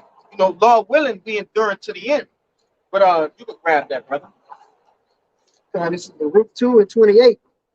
As thou spakest by thy servant Moses in the day when thou didst command him to write the law before the children of Israel, saying, if ye will not hear my voice, surely this very great multitude shall be turned into a small number among the nations. That's right. You got the 1/3 and the 2/3, right? The 1/3 is that small remnant. Keep going. Where I will scatter them. For I knew that they would not hear me, because it is a stiff-necked people. That's right. Hey, 2/3 of the nation of Israel, your ass is hard-headed. You stiff-necked. That's the Lord telling you, you hard-headed. Your head is hard. And the Lord called you a couple names. Oh, yeah, yeah. Pertaining to being a hard-headed motherfucker, man. He called you stupid, Soddish. a harlot, you know, a backslider. Yeah. Degenerate man. General. Yeah, that's right. You know, and 2/3 of our people, right? And you know, it's by design, okay. But your ass is going off. You know, go ahead. It says, but in the land of their captivities, they shall remember themselves and shall know that I am the Lord their power, for I will give them an heart and ears to hear. All right. Hey, in the land of their captivities. All right. So every captivity that we entered, really, this is the only captivity that we didn't know who we were. All right. We didn't know we were Israelites. All right. We came here knowing, but over the process of time, that was how can I say, whitewashed out of our brains. All right. That was whitewashed out of our brains. Okay. But jump back a little bit where it say captivities.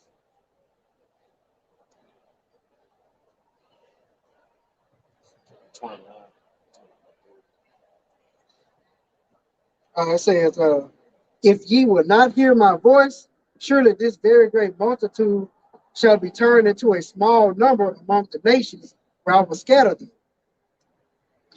For I knew that they would not hear me, because it is a stiff-necked people, but in the land of their captivities they shall remember themselves. So we gonna say the men of the Lord, the righteous, the 1/3 in the land of their captivities, they're gonna remember who they are. They're gonna turn back into the paths of their fathers, the old paths, right? Those ancient ways, the ways that please Yahweh B'Shem Yahushua. That's what they're gonna do. They're gonna return. All right, go ahead. And it says, and shall know that I am the Lord their power, for I will give them an heart and ears to hear, and they shall praise me in the land of their captivity and think upon my name. That is, right? They're gonna think upon that name, right? Before, right, the elders, the apostles, our biblians, we didn't know, right, the Lord's name was Yahweh, and his holy son's name was Yahushua. We didn't know that. So this was a prophecy, right? And it had been fulfilled, right, in the 60s. Go ahead. And return from their stiff neck and from their wicked deeds, for they shall remember the way of their fathers, which sin before the Lord. That's right. They're gonna put off that old man. They're gonna come back to they're gonna take off the Babylonian garments and put on Hebrew garments. You see, they're gonna put off that wickedness, that wicked nature, that this place, that shit. We grew up here, right? We grew up here. We grew into the ways of being a Babylonian, And now we're Hebrews. We're Hebrew Israelites, right? The children of the Most High. Right? And I will bring them again into the land which I promised with an oath unto their fathers, Abraham, Isaac, and Jacob, and they shall be lords of it. See, Jake, forget that the Lord promised us that land that these gutter rats are in. We got to go back there. That's the homeland, right? That's the hub of Israel. We have to go back there, right? Go ahead. And I will increase them, and they shall not be diminished. If I can say a quick disclaimer, I ain't saying that you're supposed to leave America and just go over there right now. No, the Lord is going to do that. The Lord is going to bring us there, so don't misconstrue that part. All right? Read that last part over again, brother. And it says, and I will increase them, and they shall not be diminished. That's right.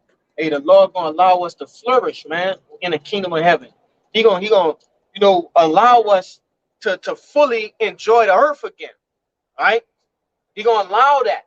Allow us to enjoy these new bodies that the 1/3 are promised to get. Enjoy dominion over all things. All right? They got more. Yeah. And this is the last verse here. And I will make an everlasting covenant with them to be their power, and they shall be my people, and I will no more drive my people of Israel out of the land that I have given them. So this captivity is the last captivity that Israel will enter. Right? We will not go into captivity under any other nation ever again. This is the last time. Right? This is the last time. And it's beautiful, man, to know you're a Hebrew Israelite in this point in time in history. Right? That's a beautiful thing. You're in a good case, and Lord willing, we stay attached to the Holy Spirit, man. We hang on until the end. All right. I know you've been holding on. Go ahead, brother. Just backing up what the brother was saying, that Baruch, it's a little long. This Isaiah chapter 14, verse 1. It says, for Yahweh will have mercy on Jacob and will yet choose Israel. He will what? And will yet choose Israel. So the Lord will have mercy upon us. What we're doing now is that act of mercy. He has allowed us to return back into our heritage. Okay? After the numerous trespasses that we have done against the Lord, He's allowed us to return back to who we are, return back to Him. You see? Go ahead. And set them in their own land. And the strangers shall be joined with them, and they shall cleave to the house of Jacob. That's right. All right, so these our brothers in these different nations, okay, these Israelite foreigners, they will be joined back unto us. All right. The salvation is not just for the Israelites, the 1/3 that's over here in Babylon. You got 1/3 that's all around the four corners of the earth. Pursue it back to that Baruch chapter 2. Okay. So go ahead. This verse 2, it says, and the people shall take them and bring them to their place. And go ahead. Read the next line. And the house of Israel shall possess them in the land of Yahweh for servants and handmaids. And they shall take them captives, whose captives they were, and they shall rule over their oppressors. Okay, so these different heathens, all right, that are going to still be alive in these different nations, they're going to bring those 1/3, those elect Israelites back to Israel, right? They're going to bring them there. Yeah, scripture say they're going to be carrying our daughters on their shoulders. On their shoulders, man. You know, the Lord going to make them do that. Really, they going to do it. You're going to have to do it. Yeah, for real. Hey, you're going to have to. Or else. Or else. Yeah, straight up. I don't give a damn if your feet fall off. Yeah. Well, you better walk on knobs. Yeah. They're going to have to get here. Right. You know?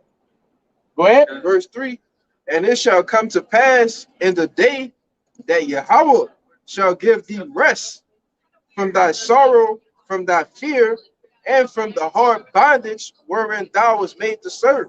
So we will be given rest, man. Hey, Bayan, grab that one precept you love. Yeah, rest is allowed. I know you love that precept.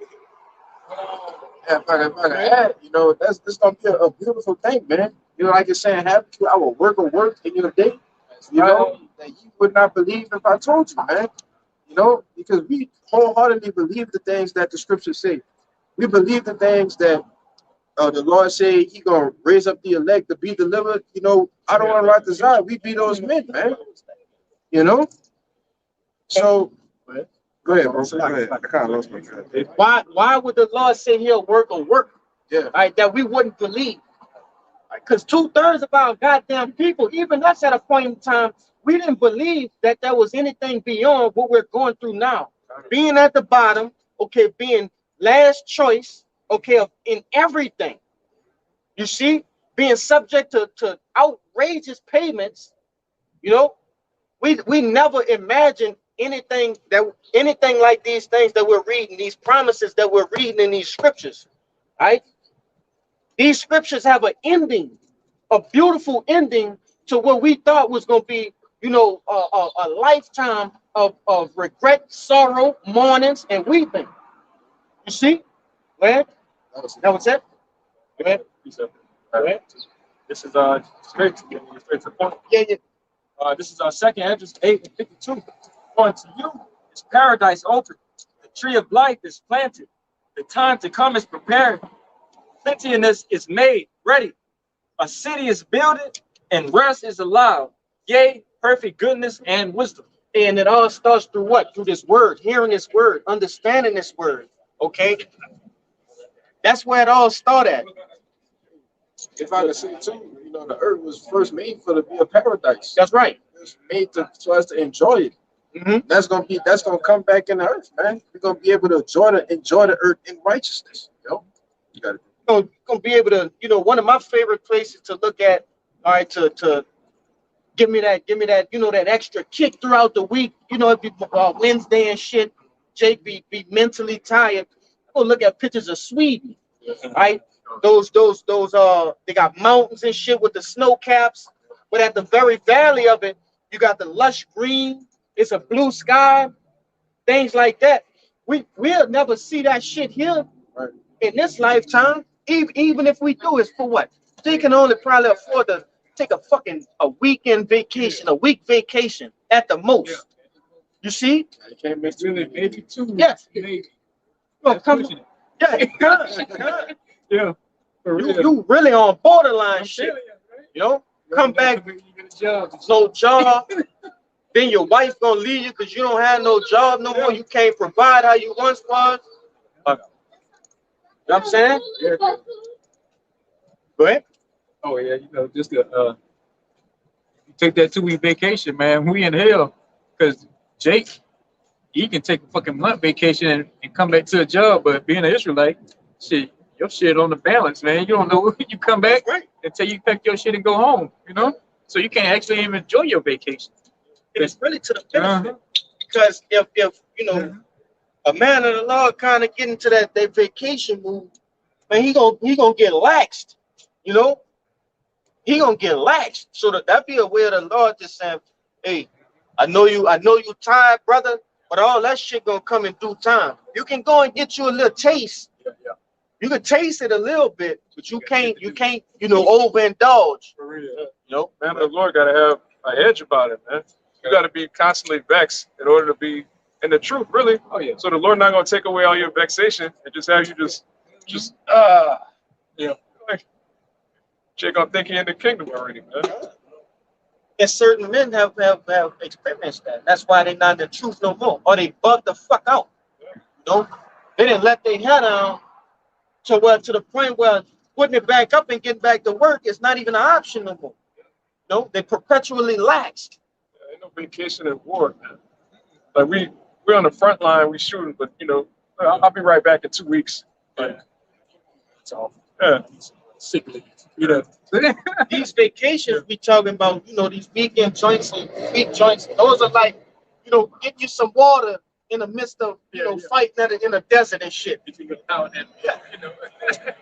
If I can say it too, even, you know, Jake go on vacation, you still got brothers in those cities to get the work in. So it ain't really no vacation because you still got to do the work. Yeah. You know? Yeah. Yeah. That's right. That's right. So you really don't have no days off. It's none of that, man. You go off. Hey, you can't be a prophet 98% of the time.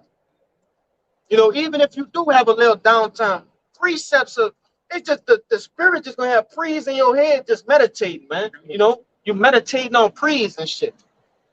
It's a beautiful thing, man. You know, and Lord willing, like you got more in that? Oh, not on the head. Kind of.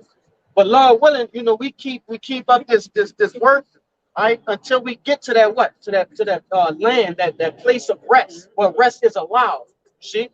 But This is Ezekiel 39, and I'm gonna start at 25.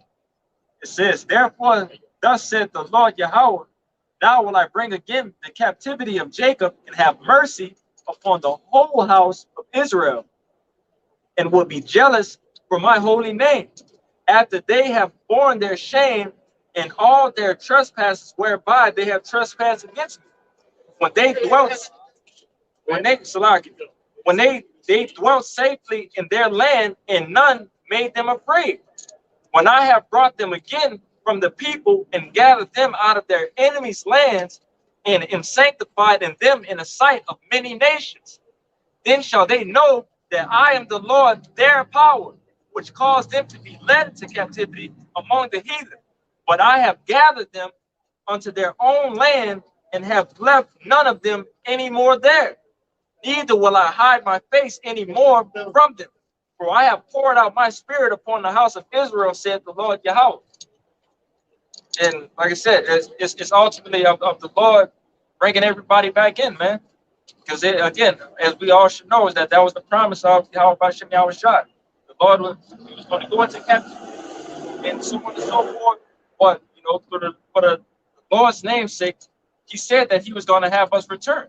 Okay, and it's basically just going to, what it really just went into is escaping the pains, man. No more pains, no more worries. The Lord is bringing us back. He's not keeping His face turned away from us that He did once before. You know.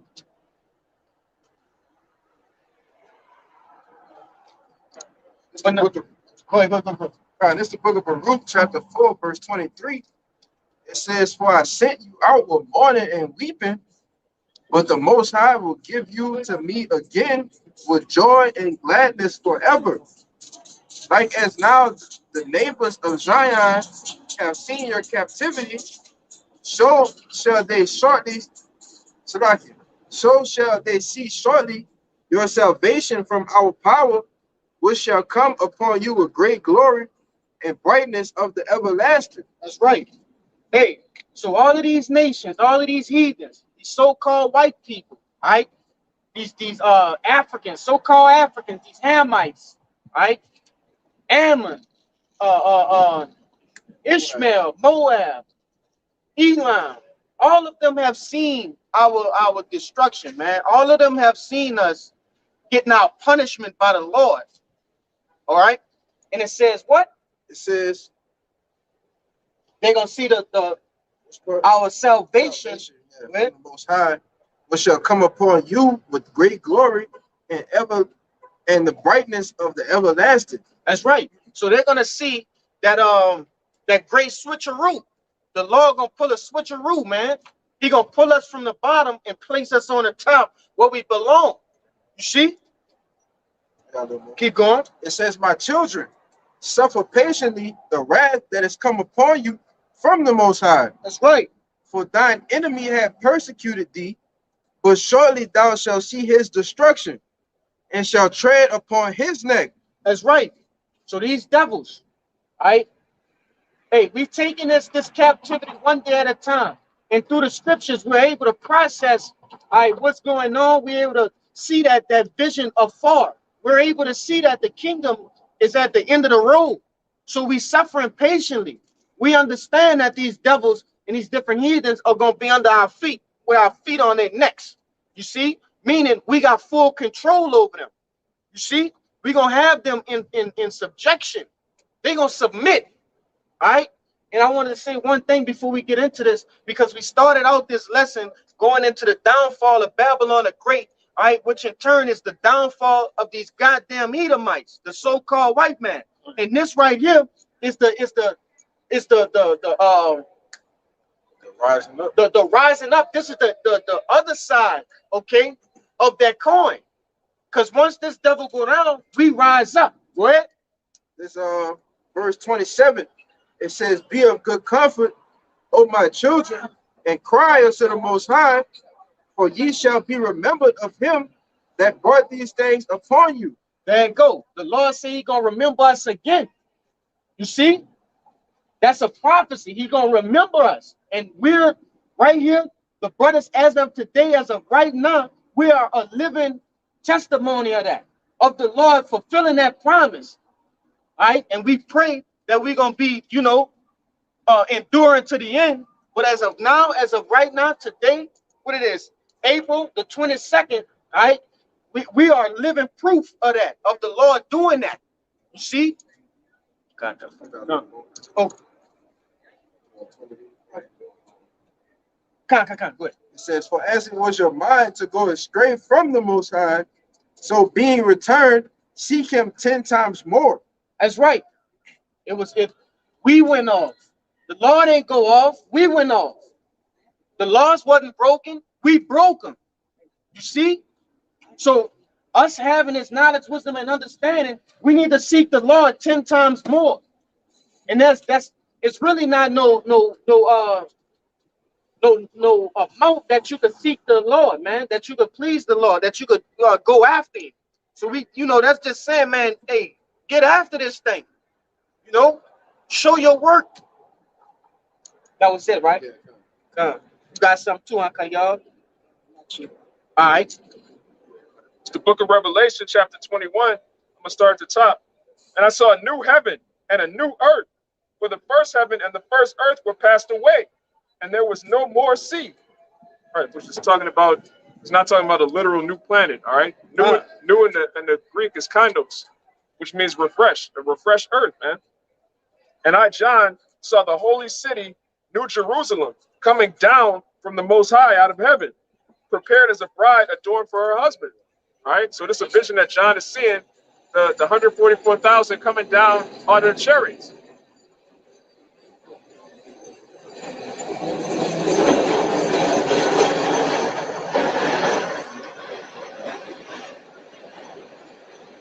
It's a vision that John the Revelator seeing 144,000 coming down out of the clouds, man, out of the chariots. So real quick, as pursuing, all right, to 1 Corinthians, the 15th chapter, around the 50th verse, all right, hey, getting those new bodies, being beamed up on the chariots and receiving those new bodies, all right, and coming back down to the earth, right? It says, "And I heard a great voice out of heaven saying, Behold, the tabernacle of Yahweh is with men, and he will dwell with them, and they shall be his people, and the Most High himself shall be with them and be their power." So the Lord, all right, returning us unto him, all right, being back fully without power. Go ahead. Verse 4, "And Yahweh shall wipe away all tears from their eyes, and there shall be no more death, neither sorrow nor crying, neither shall there be any more pain, for the former things are passed away." And why would the Lord say here it's no more death? Okay, because the 2/3 at this point in time, what was being explained is the 1/3 to be coming through, coming down from the heavens, coming through, coming from that chariot. You see that Yahweh shine on, okay, setting things straight.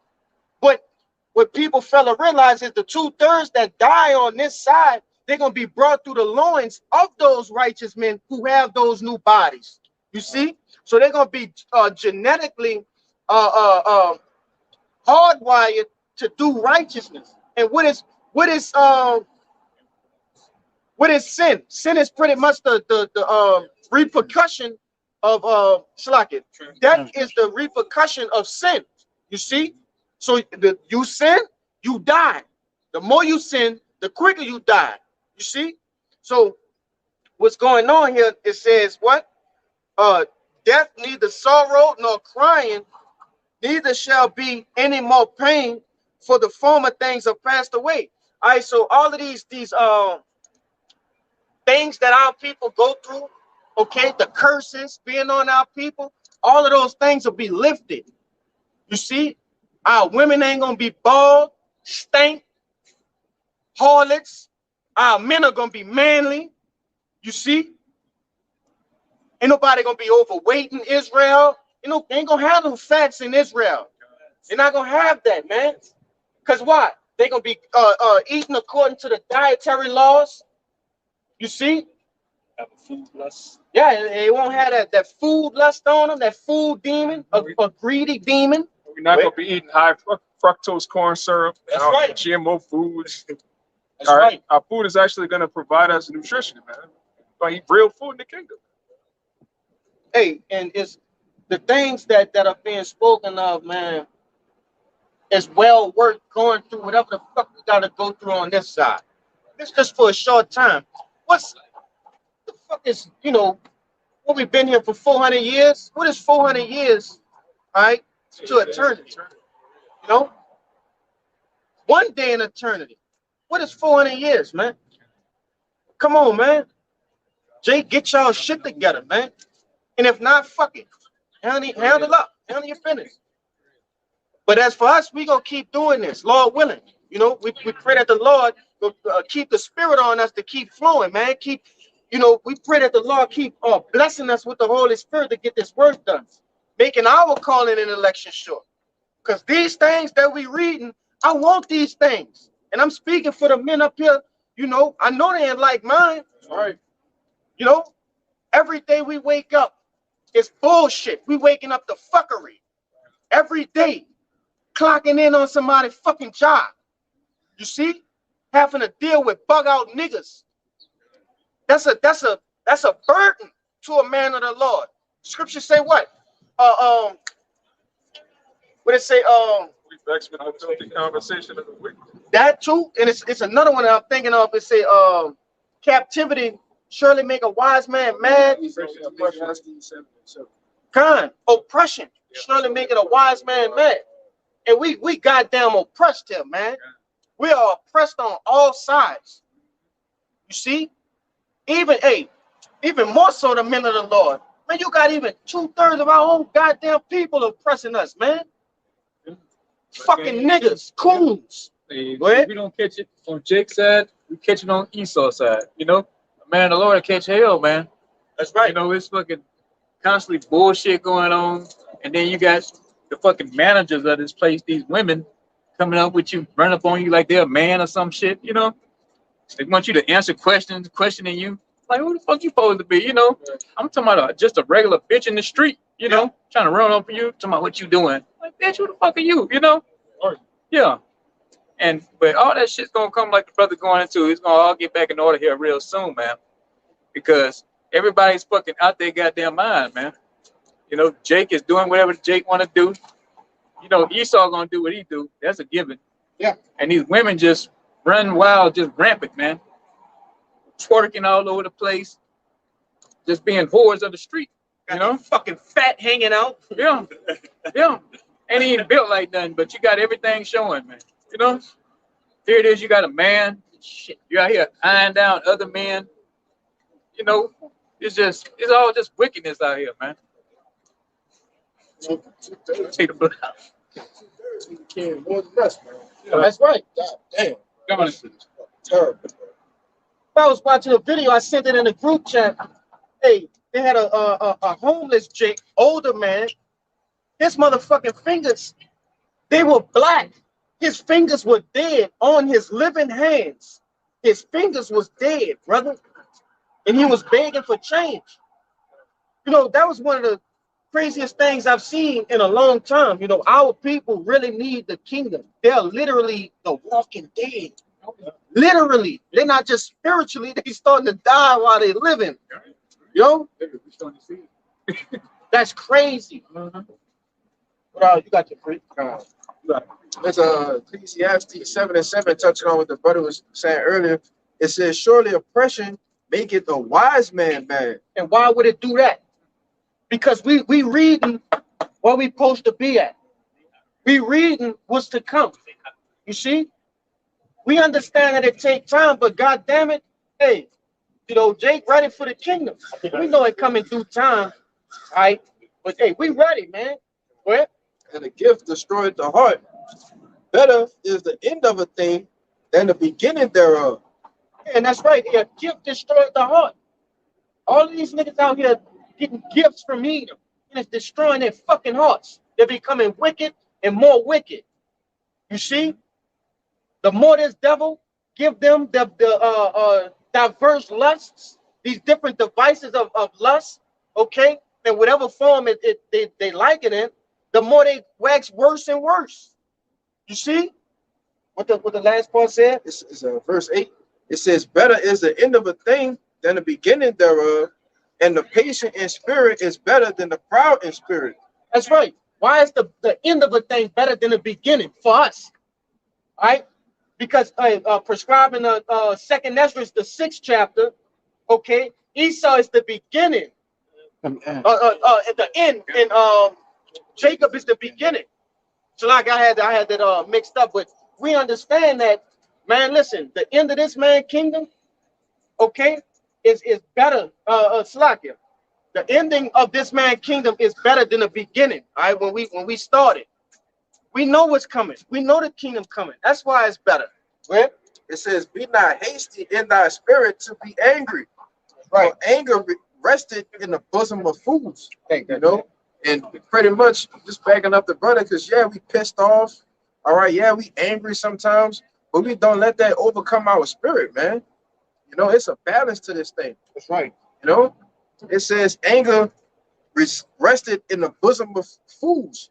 So, you know, if you're just walking around here angry all the time, man, you need to check your spirit, you know, because it's an endurance that we have to go through. Through much tribulation shall we get to the kingdom, you know. And it's an amount of righteous anger that the men of the Lord, they're going to automatically have it. Yeah. Just Seeing this shit, you know, yeah, shit like that. seeing Decepticons walk past, you know, that's righteous anger, man. But anything, you know, above that, it clouds your judgment. You see, the righteous anger, it gives you motivation to keep going. You know what I'm saying? It give you that edge. I'm not gonna do this. You know what I'm saying? I'm not gonna go out with these niggas or whatever, because I understand. You feel me? That righteous anger, it gives you that edge, man. But anything other, man, you just clouding your judgment, you blinding yourself. Yeah. Hosea 4:6. My people are destroyed for lack of knowledge, because thou hast rejected knowledge. I will also reject thee, thou that shalt be no priest to me, seeing thou hast forgotten the law of thy power. I will also forget thy children. And so, yeah, you're talking about Jake being destroyed, man, and it all being destroyed for that lack of knowledge, you know, which is true. You know, these scriptures, you know, that's the ultimate knowledge for an Israelite, man. Nothing else. It ain't no just because you can do a whole bunch of fucking equations and shit on a board, you know, you got your PhD and all that. That means nothing if you ain't got these scriptures and you're an Israelite, man. That's right. So-called Negro Latinos and Native Americans. This is our book, man. You know, like what's the face said, this is our survival scroll. You know what I'm saying? This is survival scroll. I'm reading straight from the survival scroll. Yeah, right? Cut that bitch. Yeah, cut that bitch off. Yeah. You know, so this is what we need to get us through all the bullshit, you know. But hey, our people reject it, man. You know, and they destroy it. Like you said, they going into now.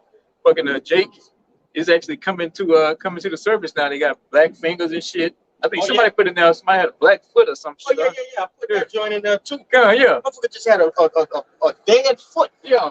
The foot just dead. Yeah. On a living body, brother. Fucking diseased, you know, sick, man. Without these scriptures, man, you just a fucking zombie. Pretty much. Yeah. Say if I could add, but that's the Lord did to him, to us. Yeah. You know, that was part of the curses.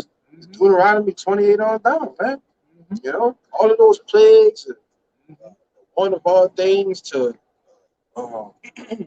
just being obese. You know, all of those things are our fault. Yeah, that's right. Those things are.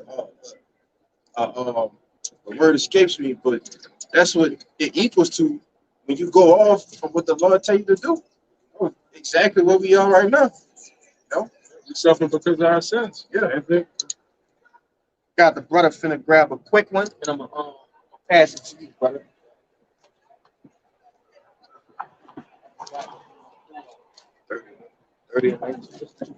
And 19, brother. It's Deuteronomy chapter 30, verse 19. I call heaven and earth to record this day against you that I have set before you life and death, blessing and cursing. Therefore choose life that both thou and thy seed may live. That's right. So hey, Moses gave our people what? A choice, man. Listen, you either follow these scriptures, okay, and you live, or you disobey them and you die. And what we see today is a result of them choosing death over life, man. You know, they're probably gonna end it out on you, brother. If any brother ain't had no other creeds. Go ahead. You walked in good on that one. It's Ecclesiastes 10:5. There is an evil which I have seen under the sun, as an error which proceeded from the ruler. Folly is set in great dignity, and the rich sit in a low place. I have seen servants upon horses and princes walking as servants upon earth. And like you are, brother. That's the results of people choosing that darkness, man. Not choosing that light. You know, obviously, first and foremost, the will of God about Shemel Rashad that we have to go through this, and that we're going to overcome at the end. But still, like I said, our people is the low right now, man. We got heathens ruling over us at the moment. It's saying Second Ezra, the 6th chapter, I believe the last verse, right? It says, I have seen servants upon horses, and what it say? That's the teacher. Oh, con. Seen servants upon horses and princes walking as servants upon the earth. Con, hey, shit. Beautiful. Hey, Lord willing, you've been edified, okay? So we're gonna say, all right, Yahweh, Ba'Shem, Yahushua, Ba'Shem, Rakakwadash. Double honors to the apostles and elders, a great millstone. Peace and salutations to the hopeful elect. Hey, and a Baba ball. A Baba ball. A Baba ball. A Baba ball. A Baba ball. A Baba ball. Kwam Yasharal. Shalom. Shalom. Get that. No, I got it.